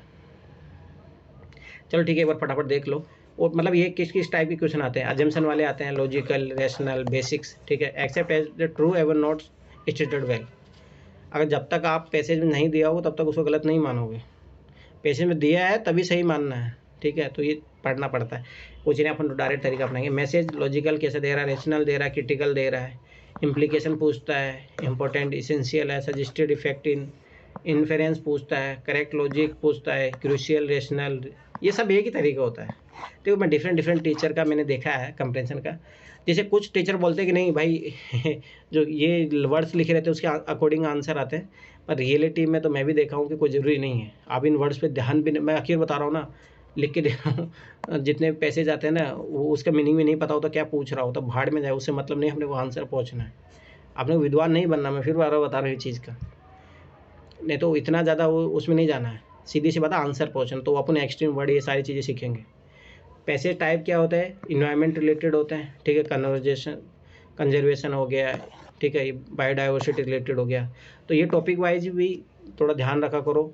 अब जैसे मतलब जैसे अब तो मैं तुम लोगों को नहीं बोलूँगा, अब तो जस्ट एग्जाम आ गया, अपन जैसे मान लो कि जिनको आगे कभी कोई प्लान करा 2025 को, उनको क्या करना चाहिए, मैं जैसे कोई नया बच्चा आता है मेरे पास, तो मैं यही देता हूँ, पर वो कोई करता नहीं है। मैं सबसे पहले ये बोलता हूँ, सबसे पहले पैसेज को डिवाइड करो कि किस सब्जेक्ट के क्या क्या है, ठीक है। उसे डिवाइड करने से पता लग जाता है कि भाई यूपीएससी ये थीम है, जैसे यहाँ पे मैंने किया हुआ है। तो दूसरी बात एक चीज़ याद रखना, इससे क्या होता है ना कि जैसे फिलोसफिकल है, मैंने जो देखा कि आपको देखो पैसेज में कहाँ कौन से पैसेज में दिक्कत आती है। जो सब्जेक्ट आपने अच्छे से नहीं पढ़ा, अगर इन्वायरमेंट वाला सब्जेक्ट आपने नहीं पढ़ा तो आपको दिक्कत आएगी। सोशल सेक्टर तो हर कोई बना लेता है, ठीक है। फिलोसफी वाले में दिक्कत आती है, इकोनॉमी जिसकी कम है तो कमज़ोर है उसको इकोनॉमी में दिक्कत आएगी। तो जिसका सब्जेक्ट जो कमज़ोर है, याद रखना उसको पैसेज में दिक्कत आएगी। तो ट्राई करो, इसलिए बोला जाता है कि GS1 से लेकर GS4 का नॉलेज अच्छा होना चाहिए पैसेज करने के लिए भी। इसीलिए मैं फिर बार बता रहा हूँ, PT से पहले मेंस की तैयारी होना बहुत ज़रूरी होता है, तब जाके आप PT क्लियर कर पाओगे। क्योंकि अब देखो सोशल सेक्टर रिलेटेड अगर आपको नॉलेज होगा, कब होगा? जब आप इंडियन सोसाइटी पढ़ोगे, गवर्नेंस पढ़ोगे, पॉलिटी पढ़ोगे, ये सब पढ़ोगे, जैसे एजुकेशन, हेल्थ, गवर्नमेंट स्कीम, ये सब कब आएगा? जब आप मेंस का सिलेबस पढ़ोगे तब। यूपीएससी ही से जज कर लेते हैं हाँ, कितना ज्ञान है, कितना तैयारी किया उसे पता। इसलिए इसने डाला ही है। अब देखो सोसाइटियल जेंडर इशू कहाँ है? ये मेंस का सिलेबस है। पेट्राइकी कहाँ है? मेंस का सिलेबस इंडियन सोसाइटी का। ये आए हुए हैं, थीम बता रहा हूँ मैं आपको। इकोनॉमी में कौन से? इंक्लूसिव ग्रोथ वाला GS3 का सिलेबस है। इंडिया डेवलपमेंट मॉडल क्या है? फाइनेंशियल इंक्लूजन क्या है? ये GS3 का सिलेबस है। इसीलिए मैं आंसर का भी ट्रिक बता रहा हूँ पहले। जब ABCD ऑप्शन रहते हैं तो उसमें ये देखना कि मेंस का सिलेबस वाला कौन सा ट्रिक दिया हुआ है, तो वो आंसर ऐसे भी निकल, ये ट्रिक ये भी है, मैं पहले बता रहा हूँ आपको। तो आपको मेंस का सिलेबस रटा हुआ होना चाहिए, तो ये चीज़ याद रखना। पॉजिटिव कीवर्ड कौन कौन से है तो याद रखना, जो मैं GS में बता रहा था वही है। कैन, कुड, मे, माइट, ये पॉसिबिलिटी बना देते हैं उस स्टेटमेंट की, तो ये आंसर होने के चांसेस रहता है, तो ये चीज़ याद रखना। और ये सब इंग्लिश में दिखेंगे, याद रखना। इट हेल्प्स, ये मदद करता है, मतलब पॉसिबल बात कर रहा है। सम वर्ड देखो मैं GS में बता रहा था, नॉट इम्पॉसिबल, ठीक है। One of the need of our, not impossible, not essential, मैं नॉट ऑलवेज। देखो ऑलवेज एक्सट्रीम वर्ड है, अपन नॉट लग दिया तो नॉर्मल स्टेटमेंट बन गया। तो हाँ, तो ये चीज़ रखना। नेगेटिव वर्ड जिनको देखते ही काटना है, तो ये GS में भी कटेंगे। No, not, never, major, solely, solely का मतलब होता है पूर्णतः, याद रखना ये चीज़। Chief case, all, everyone, every, entire, mainly versus many reason, याद रखना। तो जब ऐसा है मेनली और मेनी रीजन, तो मेनली गलत होता है, याद रखना, मेनी रीजन नहीं। इमीडिएटली, रिप्लेस, ड्रास्टिकली, तो ये तो देखो GS में भी है। ड्रामेटिकली, ये सब गलत होते हैं। ये आपकी बात 2023 में भी आया है, ये 2000 इसमें आता होगा ना इकोनॉमी में आ सकता हो, तो कोई से भी स्टेटमेंट बना के दे देगा, ठीक है। ग्रेटर देन, स्मॉलर देन, ठीक है। तो ये चीज़ याद रखना, जिसमें ग्रेटर देन जो है गलत होगा, स्मॉलर देन सही होने की प्रोबेबिलिटी रहती है। वो मैं बताऊंगा कौन से डाटा जो है, जो 10% डाटा रहते हैं वो सही हो रहते हैं, और 90% डाटा की बात करा तो गलत रहते हैं, ये चीज़ याद रखना। No solution, not yet ready, इस टाइप की बात करें नेगेटिव स्टेटमेंट, भारत ने आज तक अभी ऐसी तकनीक विश्वास ही नहीं बनाया ही नहीं है, इसका कोई सॉल्यूशन ही नहीं है, तो ये GS में भी गलत होते हैं, याद रखने चीज़। इम्पॉसिबल, इरिमेडिबल, इरिसीवेबल, ठीक है। तो ओनली इफ़, नोटा, 100% रिजल्ट वाली कोई बात कर रहा तो वो भी गलत होगा। Ultimately, very huge, essential, best way, overall, fundamental, ठीक है। फाइनली, लीस्ट टू, तो ये बहुत अच्छे वर्ड्स है, ये PDF लिख लेना अच्छे तरीके से और इनको अप्लाई करना 2023 से उल्टा लगाते हुए। इग्नोर्ड बाय, ग्रेट, इम्पोर्टेंट, ठीक है। Unlikely of, imperative, inability, never, absolutely, invariably, ये सारे जो वर्ड हैं जो पैसेज में लगे। यार मैं यही काम करने को बोला था तुम लोगों से, किया तो किसी ने नहीं होगा। ओनली, ऑटोमेटिकली, सेल, सोली, मस्ट, मस्ट टाइप के वर्ड जो होते हैं, ठीक है। तो ये सारे वर्ड है, मैं फिर बता रहा हूँ, ये तो देख लो, पर तो ट्राई करो खुद से खोदो एक क्वेश्चन, जहाँ गलत हो रहे हैं, सही हो रहा है, कहाँ सही हो रहा है, कहाँ गलत हो रहे हैं। इनको याद करके भी सामने दिखेगा ना, याद करने के, वो अप्लाई करोगे तब बात होती है स्टेटमेंट के साथ अप्लाई होने की, ठीक है। तो ये चीज़ हो गया। पॉजिटिव स्टेटमेंट में कोई नेगेटिव शब्द यूज कर रहा हो तो वही तो देखना है ना, आप देखोगे तभी तो पता लगेगा। ऐसा भी हो सकता है ना कि पॉजिटिव स्टेटमेंट और फिर चलो ठीक है, अभी तो देखो, तो ये हो गया कंप्रेंशन का, तो ये ट्रिक मैंने बता दिया हो, ठीक है। वो जो ट्रिक रहेगी वो मैं क्वेश्चन कराते जाऊँगा, वो लिखते जाना, पहले ये लिख लेना जो आज मैंने बताया था सारा। कल से कंप्रेंशन करेंगे 2011, खुद से अपनी तरफ से करते रहना 2023, ऐसे उल्टा चलना। मैं 2012 का करूँगा, तुम लोग 2022 करोगे खुद से, ठीक है। मैं 2013 करूँगा, फिर तुम लोग करोगे 2021, ऐसे करना। क्योंकि मेरे मानना है 2015 तक का जो पैटर्न है, उसके बाद जो पैटर्न है, तो 2014, 2015, तो यहाँ तक आप लोगों को 2016 तक कर लेना है। क्योंकि फ्राइडे को नहीं, अगर होली पे क्लास रखेंगे तो फिर मैं सैटरडे क्लास नहीं रखूँगा। तो मान के चलो कि अगर मान लो 2014 कर 5 दिन हो जाएंगे ना, हाँ 5 दिन, 2015, तो आप लोगों को मतलब जब मंडे को क्लास होगा तो आप लोग 2016 तक कंप्लीट करके रखना है ये चीज़। अब मैं फिर बता रहा हूँ, जो लोग अभी तक लापरवाही कर रहे हैं, अगर आप लापरवाही कर रहे हो तो भूल जाओ, फिर पेपर देने मत जाना। मैं तो साफ बता रहा हूँ, रिजल्ट नहीं आएगा, पेपर देने मत जाना, कोई मतलब नहीं। कॉम्प्रिहेंशन ही करना है, पूरा पेपर ही करना है। ओनली कंप्रेशन, और 40 से 45 मिनट, इससे ज़्यादा नहीं, इसी टाइम सेट में करना आपको, ठीक है। तो ये चीज़ याद रखो, और एक साथ बैठ के करोगे, ठीक है, तो ये चीज़ याद रखना, ठीक है। तो ये हो गया कंप्रेशन का काम। रीजनिंग मैथ का काम क्या करना सुन लो पहले ही। रीजनिंग मैथ का जो है, जो मैंने 8th क्लास, और जो चैप्टर है वो तो उस करते रहो। 8th क्लास जो इंपॉर्टेंट टॉपिक मैं बता रहा हूँ, 8th क्लास का जो आखिरी चैप्टर है संख्याओं के साथ खेलना, ठीक है। तो यही चैप्टर है ना 6th क्लास या 7th क्लास में भी है, तो वो भी पढ़ना है इसके साथ, ये दोनों चैप्टर मिला के पढ़ना है। 7, 8 तीनों। अरे ना, जहाँ पे भी संख्याओं के साथ खेलने वाला लिखा है, 6 में है, 7 में नहीं, 6 में है, मैंने देखा था। तो ये दोनों चैप्टर पढ़ना साथ में, ठीक है। इसके सारे क्वेश्चन लगाना, ठीक है, और फिर यूपीएससी वाले क्वेश्चन लगाना, और वो मैं बता रहा हूँ अभी, ठीक है। किसी को नगीना कुछ डाउट है? किसी ने किया था वो 8th क्लास वाला चैप्टर? ठीक है, कर लेना। मैंने किया था। कोई डाउट है उसमें? नहीं, बस उसमें वो 4 संख्या वाला ही था, उसने वैसे सोचने के लिए छोड़ दिया था, अगर आप समझाना चाहें तो। एक बार मैं देख लेता हूँ, ठीक है। तो मैं फिर बता रहा हूँ, एक तो 6ठी क्लास का एनसीईआरटी, कहाँ जा रहे हैं अपन? पीडीएफ वाला ग्रुप किधर है? इधर आ जाओ, मैं एनसीईआरटी बता रहा हूँ, ठीक है, जिसमें इम्पोर्टेंट चैप्टर जो है। इधर आ जाओ।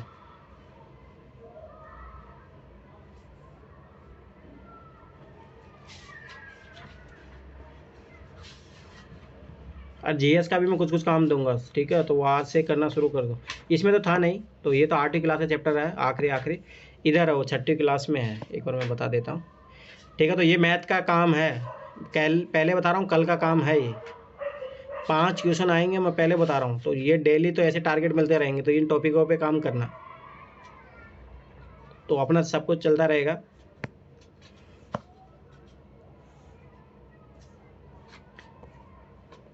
अपनी संख्या जानकारी, पूर्ण संख्या, संख्या के साथ खेलना, ये चैप्टर पढ़ना।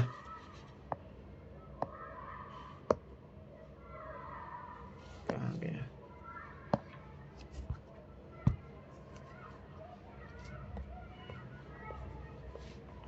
ये संख्या के साथ खेलना, पहले ये पढ़ना 6th क्लास वाला, फिर वो 8th क्लास का आखिरी जो चैप्टर वो पढ़ना, जो मैंने भेजा था। ये आंसर कैसे दे दिया इसमें पहले?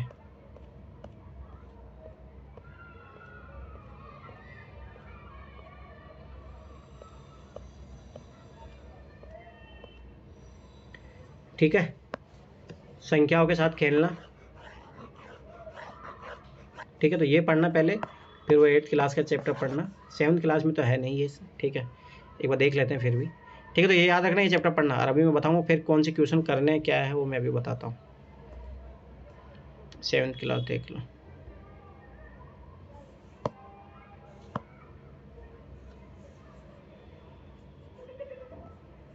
इसमें डायरेक्ट ऐसा है क्या? एक बार 7th क्लास का इंडेक्स देखना, उसमें है क्या? ये नहीं है शायद। ये 7th क्लास देखो एनसीईआरटी,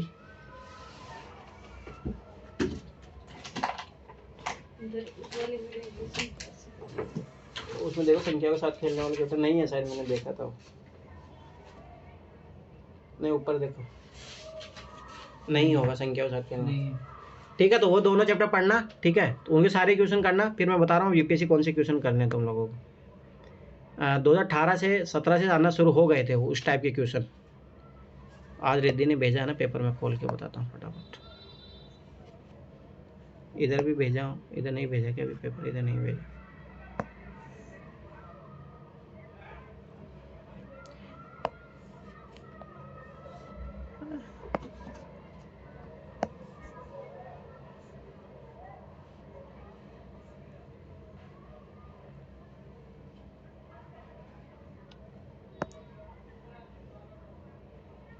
सत्रह 18 के बाद आना शुरू हुए थे वो संख्याओं के साथ खेलने वाले, ठीक है। तो एक बार जाके देखना। ये 6 में और 8 में ही है बस। हाँ, वो 6-8 वाला करना। 18 के बाद बता रहे थे सर। एक बार देख लेते हैं 16-17 में भी हो शायद। 18 से तो आए थे, इतना मुझे पता। मैं फेल भी नहीं कारणों से हुआ था ये क्वेश्चन। उस टाइम पहली बार शायद इंट्रोड्यूस हुए थे, प्रैक्टिस। मैं फिर बता रहा हूँ, सब प्रैक्टिस की बात होती है। अगर 8 क्लास को आखिरी चैप्टर बना लोगे ना, मैं फिर बता रहा हूँ, उससे हो जाएगा सॉल्व, सारे क्वेश्चन सॉल्व हो जाते हैं, करोगे तो अच्छे से। उसमें सर ये प्लस और माइनस वाला है ना, ना वो तो माइनस वाला आसानी नहीं से आएगा निकल उसमें, जाएगा। याद रखना प्लस वाला और मल्टीप्लिकेशन वाला आएगा, और यूपीएससी ने आज तक वही पूछा है। मल्टीप्लाई वाला है ना, 2 संख्याओं का मल्टीप्लाई है, 3 संख्याओं का मल्टीप्लाई, उसमें दिमाग लगाना पड़ रहा है। ठीक है, जैसे मैं अभी बता देता हूँ किस टाइप के क्वेश्चनों की मैं बात कर रहा हूँ। शायद पहले इधर तो नहीं आते थे, 2018 से तो आए हैं इतना मुझे पता, फिर भी एक बार देख लेते हैं। 2018 से आना शुरू हुए हैं वो क्वेश्चन। मैं फिर बता रहा हूँ 5 से लेकर 10 क्वेश्चन आएंगे, अच्छे से तैयारी कर लो। सीसेट इसके अलावा कोई सीसेट निकालने का तरीका नहीं है, मैं फिर बार बता रहा हूँ। ये रिद्धि गायब कहाँ हो गए? 68 तक ही है यहाँ पे। रिद्धि फाइल देखने एक बार चेक करना, 2016 वाला है, कंप्लीट नहीं है वो। 17 वाला देखो।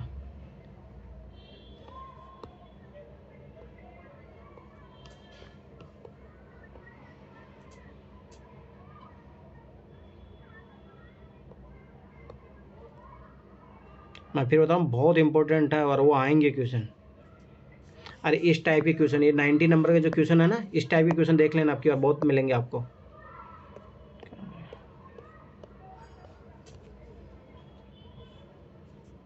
इस टाइप के क्वेश्चन आपको बहुत देखने को मिलेंगे एग्जाम में। वो आजकल डायरेक्ट नहीं देता है, जैसे पहले दे देता तस्वीर है उसमें देखो ना, वो आजकल इस तरीके से खेल रहा है। तो ये इस टाइप के क्वेश्चन देखने मिलेंगे, वो तो मैं बताऊंगा वो तो। ठीक है, इधर देखो,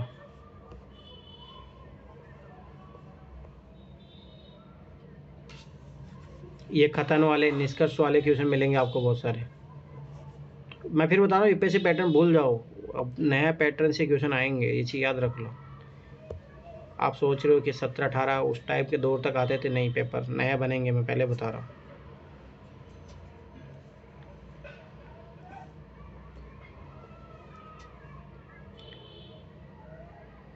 अरे इस टाइप के स्टेटमेंट देखो, याद रखो, आपकी बार इसी टाइप का क्वेश्चन आया था, पर उसमें ये नहीं दिया, अभी उन्होंने उस टाइप से दिया है, तो ये चीज़ भी याद रखना। हाँ भाई, कितने स्टेटमेंट की आवश्यकता है, और उसने हिंट दिया है आपकी बार। नहीं है, 2017 में भी नहीं है, तो इसका मतलब मान के चलो 2018 से शुरू हुआ था, तो मैं बस 2018 का एक बार हिंट दे रहा हूँ, कौन से क्वेश्चन है और कौन से क्वेश्चन करने आ रहा है। 2018 से शुरू हुए हैं ये चीज़ मान के चलो। तो देखो वो कौन से वाले डाटा सफिशिएंसी वाले भी जब से हुए हैं, 2019 शुरू हुए, ये 2018 शुरू हुए हैं। तो देख लो, ये और यही पैटर्न है जो अभी आ रहा है। अब देखो यही क्वेश्चन है, पहले ये क्वेश्चन देता था, आजकल वो क्वेश्चन यहीं पे भी ऑप्शन से वो दे रहा है। वापिस चला जाएगा।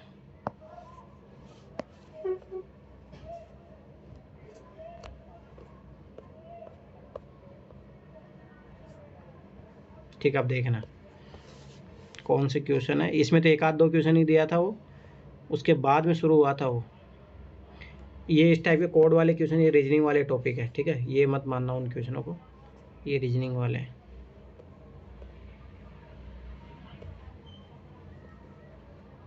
इसमें एक क्वेश्चन आया था वो, एक या दो क्वेश्चन थे वो।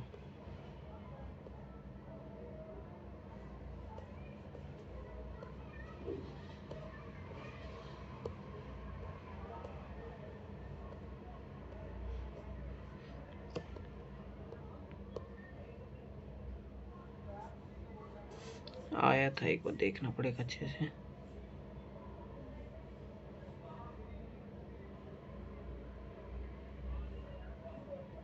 ये ग्राफ वाले क्वेश्चन बहुत आए थे, और इसके लिए मैं बताऊंगा 8th क्लास का जो ये नंबरों के साथ खेलने हैं, उसके जस्ट पिछला वाला चैप्टर है, तो वो अच्छे से पढ़ना है, वो अगला टॉपिक रहेगा है, वो चीज़ याद रखना, वो अच्छे से पढ़ लेना।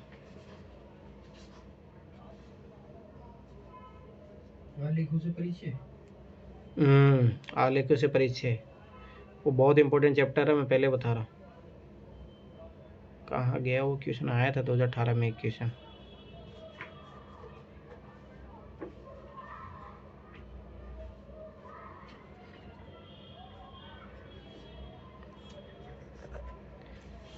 देखो इस टाइप के क्वेश्चन हर साल आते हैं, हर साल, तो इस पर अच्छे से काम कर लेना। मैंने वो PDF भी भेजा था, उसमें भी दिया था, ये रहा वो क्वेश्चन। इस टाइप क्वेश्चन मैं फिर बता रहा हूँ, ये टाइप के क्वेश्चन कर लो। अगर इन क्वेश्चनों को आप इन्वॉल्व करोगे तो वो मान के चलो वो चैप्टर इंपॉर्टेंट है, 10 क्वेश्चन आने वाला, ठीक है। तो ये चीज़ याद रख लेना, यही है एक संख्या 3 अंकों से बनी है जिनमें मध्य वाला अंक 0 है और उनका योग 4 है। यदि प्रथम और अंतिम अंकों का विनिमय करने पर बनी संख्या स्वयं उस संख्या से 198 अधिक है तो प्रथम से अंतिम अंकों के बीच अंतर। बस वही है कि इसमें ABCD घुसाना शुरू कर दिया, पहले ऐसे पूछता था। सर वो वाला इजी है तो। हाँ अब वो वाला इजी है सर। ठीक है 2000। अब मैं 22-23 का बताता हूँ एक बार डायरेक्ट, जहाँ से तुम्हें थोड़ा क्लियर दिखेगा। 2023 में नए क्वेश्चन कितने डाले होंगे उन्होंने सर? नए मतलब कुछ चेंज करके नए टाइप के क्वेश्चन चेंज करके कहीं डालेगा। अभी मैं बता रहा हूँ किस टाइप का क्वेश्चन है। चेंज करके तो एक ही था, वो एक ही स्टेटमेंट वाला क्वेश्चन आया, तो 5 स्टेटमेंट वाला जो था।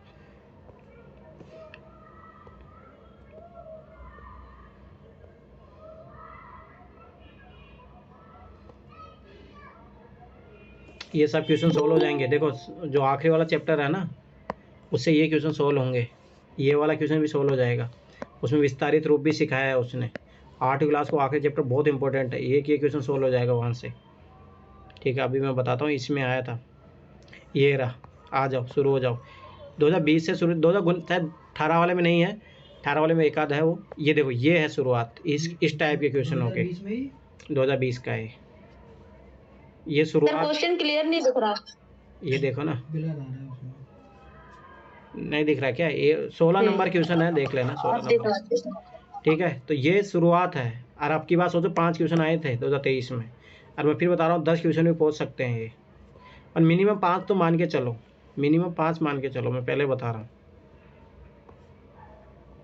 अरे देखो ये डाटा सफिशिएंसी वाले, ये क्वेश्चन मैं फिर 12 बता रहा हूँ, बहुत आएंगे।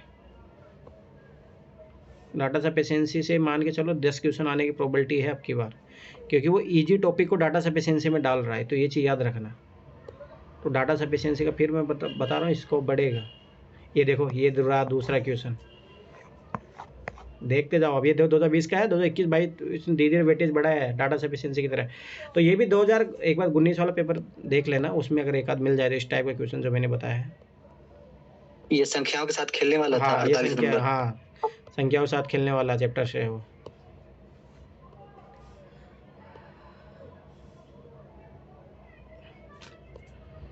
और कल से आदत कर लेना 2-2.5 घंटे बैठने की, तब जाके कंप्लीट होगा पेपर हो। ठीक है, तो ये कौन सा हो गया? 2021 वाला हो गया ना, 22 वाला पे नहीं 21 का था, 20 वाला 21। चलो ठीक है, 22-23 का मैं बताता हूँ। वहाँ से देखो 2022 में बहुत सारे क्वेश्चन आए। हाँ, ये चैप्टर बनाने के बाद में खुद से करने, और क्या। फिर मैं तो बाद में कराऊंगा पेपर के साथ, अब अलग अलग तो करवाने से क्या मतलब है। आप लोग मतलब साथ पैर मारो, और क्या। ये तो आपने PDF में बना के दिए तो है। हाँ अगर कुछ टफ हाँ, वो तो है ही। ये PDF फिर भी हो सकता है छोड़, जो भी है मतलब बना लेना इधर से भी। मेरे वहाँ कहीं से बनाओ, मेरे को बने हुए होने चाहिए उस टाइम तक। अब देख लेना, अगर वो चैप्टर पढ़ोगे अच्छे से तो बन जाते हैं। देखो अभी मैं बताता हूँ। अरे ऑब्जर्व करो, आखिरी 5 साल के पेपर जरूर उठा के देखो, वहाँ से आइडिया लग जाएगा किस टाइप के पीछे क्वेश्चन पूछ रहा है। देखो ये क्वेश्चन, ये भी उस चैप्टर से बन जाएगा। 2022 है विभाजिता वाला नियम, हाँ, और उसमें विभाजिता वाला नियम भी दिया हुआ है। ये क्वेश्चन रिपीटेड क्वेश्चन है।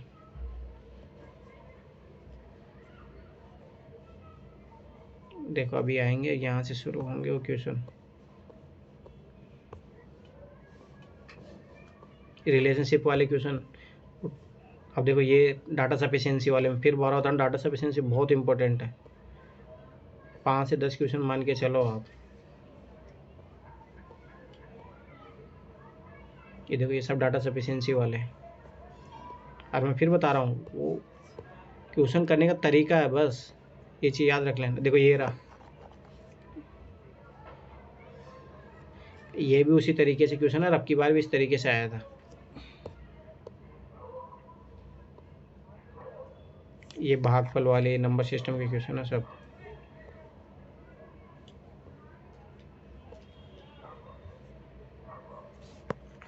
ये देखो विभाजिता वाला, ये देखो ये रहा, यही है, ये रहा, ये तो शक्ति वाली ट्रिक से हो जाएगा डायरेक्ट।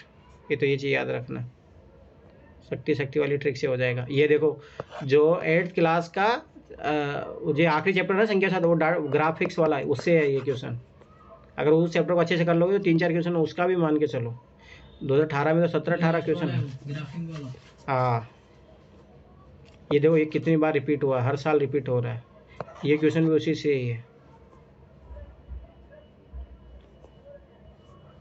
इसमें कहाँ छूट गया क्वेश्चन। चलो ठीक है, 2023 वाला देखो, एक बार देखना, मिलेंगे क्वेश्चन आपको।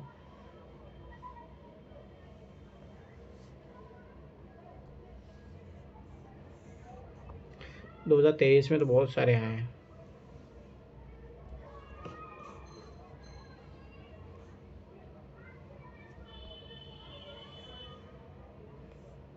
जीएस का पाइप हो गया।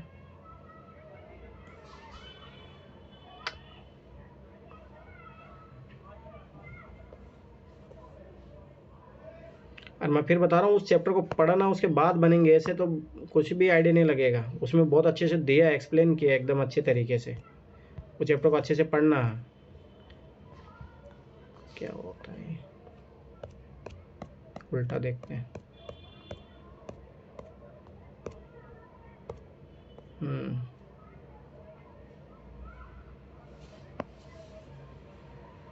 एक ही देख रहे हो, देखो यहाँ पे भी दिया है,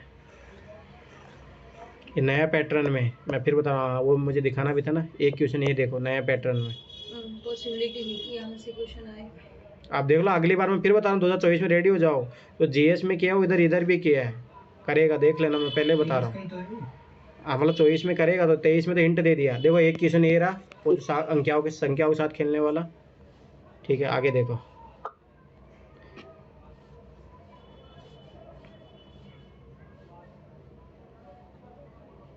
ये रिलेशनशिप वाला, उस छोटा बड़ा वाला आता है।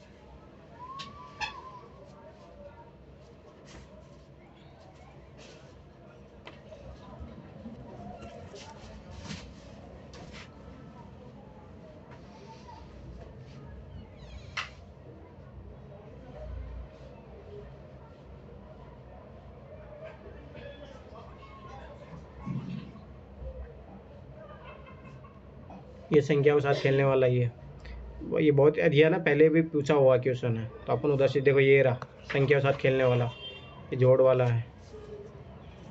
ठीक है,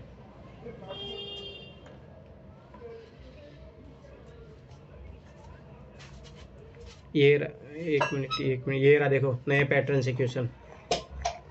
और मैं फिर बता रहा हूँ, हिंट देता है यूपीएससी, और अगले साल बहुत ज़्यादा करता है। मैं पहले बता रहा हूँ, ये हिंट दे दिया यूपीएससी ने, 2 क्वेश्चनों में तो लगा दिया है इन्होंने। और अगली बार रेडी हो जाओ, पैसेज में सब में लगेगा। 2022 में भी 2 में ही लगाया था सिर्फ जीएस में। हाँ, फिर उसके बाद में डायरेक्ट किया है उन्होंने 4-5 में लगा के। अब देखो नंबर के साथ खेलने वाले सब है। ये वाले क्वेश्चन हो गए, ये सब नंबर के साथ खेलने वाले हैं। विभाजिता वाला नियम, ये सब विभाजिता का नियम देखो, ये रहा। अरे ये सब एनसीईआरटी मिलेंगे, मैं फिर बार बता रहा हूँ आपको। ये देखो ये आ गया, ये नंबर के साथ खेलने वाला। ठीक है, ये सब देखो 2021 में देखे थे, 22 में देखो सकते वाला हमेशा सही, इसमें कुछ ज़्यादा सोचना ही नहीं है। ये देखो ये नंबर के साथ खेलने वाला है। और ये वाला ना, ये वाला कॉन्सेप्ट दिया है एनसीईआरटी में, जाके देखना, मिल जाएगा आपको। वो चैप्टर को पढ़ोगे अच्छे से तो मिल जाएगा। अब देखो ये और क्वेश्चन देखो, ये रहा नंबर, कितने क्वेश्चन है। और मैं फिर बता रहा हूँ, आपके पास मिनिमम 5 मैक्सिमम 10 क्वेश्चन जा सकते हैं। ये टाइप वाले, ये सब नंबर के साथ खेलने वाले हैं।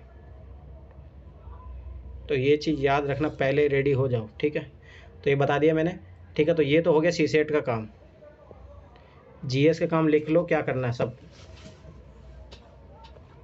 आप देखो ध्यान से समझना, जो मैंने एनालाइज किया तो अपन कैसे काम करना वो चीज़ समझ लो अभी से। जब तो सीसेट का काम एटलीस्ट मैं चाह रहा हूँ 100 से ज़्यादा थीम पे काम कर लोगे, फिर उस पर काम कर लोगे ना, तो फिर उसके बाद में वो लगेगा। ठीक है, ट्रिक तो उधर देखते रहना। ठीक है, ट्रिक वाले पीडीएफ में भेज चुका हूँ ये सब सारी। ठीक है, कुछ और वो जो भेज दूँगा। पहला काम देखो, सीसेट का सबसे पहले टॉपिक लिखो। 2 जीएस का जो है हिस्ट्री और पॉलिटी में देखो, पहले मैं बता रहा हूँ सबसे पहला काम फंडामेंटल राइट, ठीक है। क्वेश्चन आएगा आपके बाद देख लेना। DPSP, फंडामेंटल ड्यूटी और प्रीएम्बल, ठीक है। प्रीएम्बल ले लिया। इसके अलावा जो पहला पॉलिटी का चैप्टर है, जो मतलब क्या बोलते हैं अपना, जो वो एक्ट वाले जो रहते हैं, साइलेंट फीचर्स, हाँ साइलेंट फीचर, पहला चैप्टर। यहाँ से 1 2 3 प्रीएम्बल हो गया, फंडामेंटल ड्यूटी हो गया, DPSP हो गया, फंडामेंटल राइट हो गया, और ये हो गया। इसका प्रोबेबिलिटी कम है, क्योंकि मैं देखा हूँ यूपीएससी आजकल है ना, क्या कहता है, 1 साल पूछता है 1 साल नहीं। पहले तो ऐसा होता था हर साल पूछता था। अगर आप 2019 बैकग्राउंड, हाँ हिस्टोरिकल बैकग्राउंड वाला हर साल पूछता था पहले, पर आजकल नहीं। आजकल उसने 1 साल छोड़ के 1 साल कर दिया। जैसे देखो 2021 में पूछा, 22 में नहीं पूछा, 2023 में पूछा, और उधर 2020 में जाओगे 2020 में नहीं पूछा, 2019 में पूछा। तो पहले ऐसा था कंटिन्यूस पूछता था, पर आजकल 1 साल फिर भी रिक्स नहीं लेंगे अपन, क्योंकि इंपॉर्टेंट रहा है वो चैप्टर, आप जाके देख लीजिए। मतलब और वो है ना, इधर पॉलिटिव नहीं पूछेगा, हिस्ट्री में कुछ ना कुछ लिंकेज करके पूछ लेगा उससे, तो ये अच्छे से कर लेना। तो ये मान के चल रहे हैं अपन, ये fundamental right, DPSP, fundamental duty, preamble. Minimum मैं बता रहा हूँ, मिनिमम अभी बता रहा हूँ, मिनिमम 2 क्वेश्चन तो जरूर मिलेंगे आपको, अभी मैं बता रहा हूँ। मैक्सिमम आपके जा सकते हैं इसमें, जैसे 2020 में 3 क्वेश्चन तो DPSP से आ गए थे, फंडामेंटल राइट से 2 क्वेश्चन आ गए थे, फंडामेंटल ड्यूटी से आ जाएगा। तो ऐसे करके मैक्सिमम मान के चलो 5 क्वेश्चन, तो ये मान के चलो आपका ये तैयार हो गए। मिनिमम 2 क्वेश्चन, मैक्सिमम 5 क्वेश्चन, ठीक है, पॉलिटी में। तो ये काम कल ही कर लेना इनका अच्छे से जाके। अभी टॉपिक वाइज जो मैं काम देते जा रहा हूँ, ये करते जाओ, ठीक है। पर मेरे अनुसार ज़्यादा टाइम नहीं लगेगा इनमें, ठीक है। हिस्ट्री, हाँ, तो उससे पहले क्या काम करना है अब ये तो देखो। सबसे पहले आपको जाना है 1995 से लेके, मैं सारी PDF भेज चुका हूँ, 1995 से लेके 2023 तक जो क्वेश्चन आए हैं पहले, उनको अच्छे से कर लेना है। तो 19 तक ही है। तो आपके पास नहीं होगी, मैंने PDF वो नहीं यार, वो PDF जो भेजी है उधर 2010 तक, फिर 2011 से तो आपके पास पेपर ही है। 1995 से लेकर 2023 तक पहले सारे क्वेश्चन ये करोगे। इसमें जो स्टेटमेंट आया, क्योंकि मैंने देखा है इन्हीं क्वेश्चनों में से घुमा फिरा के क्वेश्चन बनाता है नया, समझ में आ गया। तो ये चीज़ याद रखना। तो सबसे पहला काम ये करोगे, उसके बाद में फिर जो है पढ़ोगे जो चैप्टर है, सारी चीज़ें तो समझ में आ जाएगा क्या इंपॉर्टेंट है क्या नहीं है। और एक और चीज़ मैं बता रहा हूँ क्या करना है, जैसे फंडामेंटल राइट के लिए, फंडामेंटल ड्यूटी के लिए शायद DPSP भी दिया है और प्रीएम्बल भी दिया है। ये जो NCERT जो पहले पेज में लिखा रहता है ना, वही लिखना है, वो छापना है, वहीं से क्वेश्चन बनाता है वो। जैसे अभी मैं बताता हूँ, हर साल वहीं से क्वेश्चन बनता है। तो जितने भी फंडामेंटल राइट DPSP वो दिया, वहाँ पर जिस तरीके से दिया, क्योंकि लक्ष्मीकांत भी इतने अच्छे से नहीं दिया है, मैं पहले बता रहा हूँ। जो NCERT पहले पेज में दिया है, फंडामेंटल राइट दिया है, DPSP भी शायद दिया है कहीं ना कहीं, DPSP तो नहीं दिया, पर फंडामेंटल राइट दिया है, फंडामेंटल ड्यूटी दिया है, प्रीएम्बल दिया है, ये तीनों दिए, वो तो वहीं से छापना पूरा का पूरा, ठीक है। तो ये चीज़ रखना, वही याद कर लोगे क्वेश्चन बन जाएगा, ठीक है। तो 1995 से लेकर वो लिख लेना अच्छे तरीके से। अब आ जाओ हिस्ट्री में। हिस्ट्री में सबसे पहला टॉपिक, प्रस्तावना तो ये पूरी दी हुई है। हाँ वो तो सब, वो सब अच्छे से, जैनिज्म और बुद्धिज्म आप हर साल उठा के देख लो, एक क्वेश्चन तो आपको हमेशा मिलेगा, और मैक्सिमम 4 क्वेश्चनों तक भी गया हुआ है। तो जैनिज्म बुद्धिज्म अच्छे से पढ़ लेना, जहाँ से भी आपने पढ़ा है जो भी है, एक जगह इसको सोर्स करो और याद करो। दूसरा काम, मैंने आप लोगों की PDF भेजी थी, एक तो तमिलनाडु बोर्ड वाली हिस्ट्री वाली बुक भेजी थी, और एक NCERT के मैप वाली मैंने भेजी थी। मैप की बात कर रहा हूँ, मैप की, ठीक है। तो मैप वाला, ठीक है, एक जो PDF है जो कल मैंने भेजी थी, उस टाइप से NCERT के जो पीछे जो वो लिखे रहते हैं, एक वर्ड दे दिया जाता है, उसका मीनिंग दे दिया जाता है। ये काम कर लेना। हिस्ट्री में 5 क्वेश्चन पक्के। इंग्लिश में पढ़नी है वो? अरे वो मैप ही तो है, अच्छा। NCERT के मैप और तमिलनाडु हिस्ट्री के मैप, ठीक है। तो ये मैप बेस्ड क्वेश्चन आते हैं, मैं फिर बार बता रहा हूँ। और दूसरा आते हैं वाक्य से रिलेटेड, ये वाक्य वाले में और कुछ भेजूंगा आप लोगों के पास। जो NCERT वाला है, NCERT पीछे जो हिस्ट्री के NCERT में जो पीछे वर्ड्स दिया, याद करो मैंने आर्ट एंड कल्चर में बताया था, हाँ शब्दावलियाँ जैसे मैंने बताया था। तो आपको क्या करना है, ओल्ड NCERT में जाना है, ठीक है। ओल्ड NCERT पीछे मिलेगी आपको, न्यू NCERT पीछे जितनी भी है, ये तो वहाँ से कलेक्ट कर लेना, और जो मेरे पास है वो मैं भेज दूंगा, ठीक है। क्योंकि UPSC हिस्ट्री में क्वेश्चन देता है डायरेक्ट, मैप से क्वेश्चन देता है UPSC 1-2 क्वेश्चन, और यहाँ से शब्दों से 1-2 क्वेश्चन देता है। तो ये मिनिमम मान के चलो आपको यहाँ से मिनिमम 5 क्वेश्चन मैक्सिमम 10 क्वेश्चन तक जा सकता है। तो ये मान के चलो आएंगे 4-5 क्वेश्चन, तो मैं यहीं से बता रहा हूँ, ये 2-3 टॉपिक है इसी से, और कुछ ज़्यादा बड़ा काम भी नहीं है ये, ऐसा नहीं कि, तो ये मैं गारंटी साथ बता रहा हूँ। 12th NCERT का अगर आप एक चैप्टर ख़त्म करो उसमें तीनों चीज़ें काम हो जाएगी। तो ये है टॉपिक वाइज काम करने का फ़ायदा। समझ में आ गया सबको क्या काम करना है? तो इससे भी पहले इसमें भी यही अप्रोच अपनाना। 1995 से लेकर 2023 तक सारे क्वेश्चन देखोगे पहले यूपीएससी के, जो जैनिज्म बुद्धिज्म से आया है, मैप बेस्ड क्वेश्चन आए हैं, एनसीईआरटी में जो शब्दावली रिलेटेड आए हैं वो क्वेश्चन सारे देखोगे। उसके बाद में फिर इनका जो है, अब एक चाहो तो इनके लिए आप 2 दिन ले लो, कोई दिक्कत नहीं है, पर तो ये काम सॉलिड होना चाहिए, क्योंकि इनसे क्वेश्चन आएंगे ही। मैं फिर पहले बता रहा हूँ, क्वेश्चन आएंगे ही। तो समझ में आया? तो मैं ऐसे डेली टॉपिक देते जाऊँगा, और आप इसमें से पिछड़ोगे, इसमें पिछड़ते गए तो फिर भूल जाओ फिर अब की बार यूपीएससी। मैं पहले बता रहा हूँ। समझ में आ गया? किसी को दिक्कत है इसमें? हाँ बोलो। सर कंटिन्यू रहना चाहिए। हाँ वही तो, अब देखो जैसे मैं बता दिया, अब मैं अगला टॉपिक चुनूंगा। जैसे देखो मैं अभी बता रहा हूँ, जैसे नेक्स्ट टॉपिक रहेगा, ठीक है?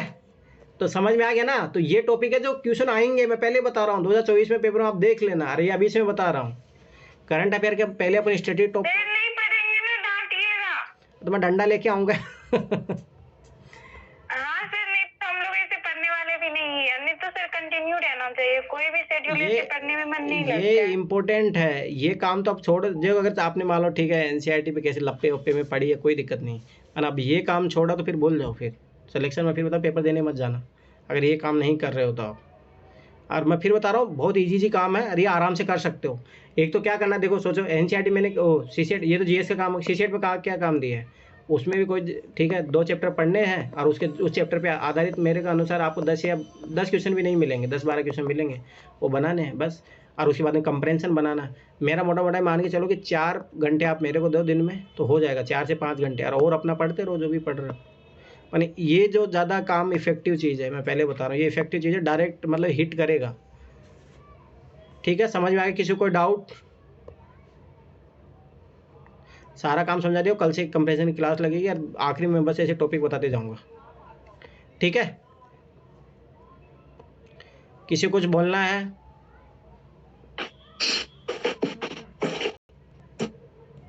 सर ऑल होमवर्क रिपीट कर दीजिए। क्या करो? मतलब जितने सारे दिए हैं ना, सभी को रिपीट कर लीजिए। हाँ रिपीट। देखो सुनो, पहला काम कंप्रेंशन का आप लोगों को, जैसे मैं कल 2011 कराऊंगा, तो आज आप लोग करके रखना 2023 से करके रखना, 2023, 22 ऐसे करके। तो इस वीक तक मैं जो है, जैसे मान लो 2015 तक करा दूंगा, तो आप लोग जब मंडे को मिलो 2016 तक कंप्लीट होने चाहिए आपके। ठीक है, फिर आप जब मैं 2016 करवाऊंगा तब फिर आप 2011 करोगे खुद से। समझ में आ गया? तो ये कंप्रेंशन का रहेगा। सीसेट का जो, जैसे मैंने मैथ के मैंने इंपॉर्टेंट चैप्टर बताए वो तो करते रहो, साथ में जो डेली टारगेट है उसमें, जैसे कौन सा चैप्टर है, 6ठी क्लास का चैप्टर था, एक 8वीं क्लास का चैप्टर है, पहले उसको पढ़ोगे अच्छे से, एक एक क्वेश्चन लगाओगे उसके अच्छे से। उसके बाद में जो यूपीएससी में क्वेश्चन आए हैं वो आप देखो 2011 से लेके, उन क्वेश्चनों को अच्छे से लगा लो। ठीक है, तो ये सीसेट का काम हो गया। उसके बाद में जीएस का जो टॉपिक मैंने बताया, पॉलिटी वाले के टॉपिक मैंने बताए, ठीक है, और हिस्ट्री वाले मैंने टॉपिक बताए, ये अच्छे से काम कर लेना। ठीक है, और मैं फिर बता रहा हूँ, 1-2 दिन ले लो, कोई दिक्कत नहीं, पर ये क्वेश्चन फिक्स है, आएंगे। मैं पहले बार बता रहा हूँ, ये मेरे इतने सालों का एक्सपीरियंस है, आप विश्वास करो। जैनिज्म, बुद्धिज्म, अशोका, ऐसे मैं इंपॉर्टेंट टॉपिक बताऊंगा, विजयनगर साम्राज्य, संगम पीरियड, जहाँ से क्वेश्चन आ ही रहे हैं, तो ये तो मतलब फिक्स है। इसीलिए बता रहा ना, वो गधा मजदूरी करने से बच जाओगे। और ये जो तैयारी एक बार मैं जो टॉपिक वाइज करवाते जा रहा हूँ, ये एक बार तैयारी हो गई ना आप लोगों की, तो फिर पीटी के लिए बार तैयारी भी नहीं करनी पड़ेगी। मैं अभी बता रहा हूँ, अगर 200-250 टॉपिक आपने पकड़ बना ली पीटी के, तो हो जाएगा, फिर आपकी तैयारी उसमें कोई ज़्यादा वो नहीं आएगा। ठीक है। और काजल, तुम्हें क्या दिक्कत है? होली तक तुम बोल रहे हो कि सुबह क्लास नहीं करनी है।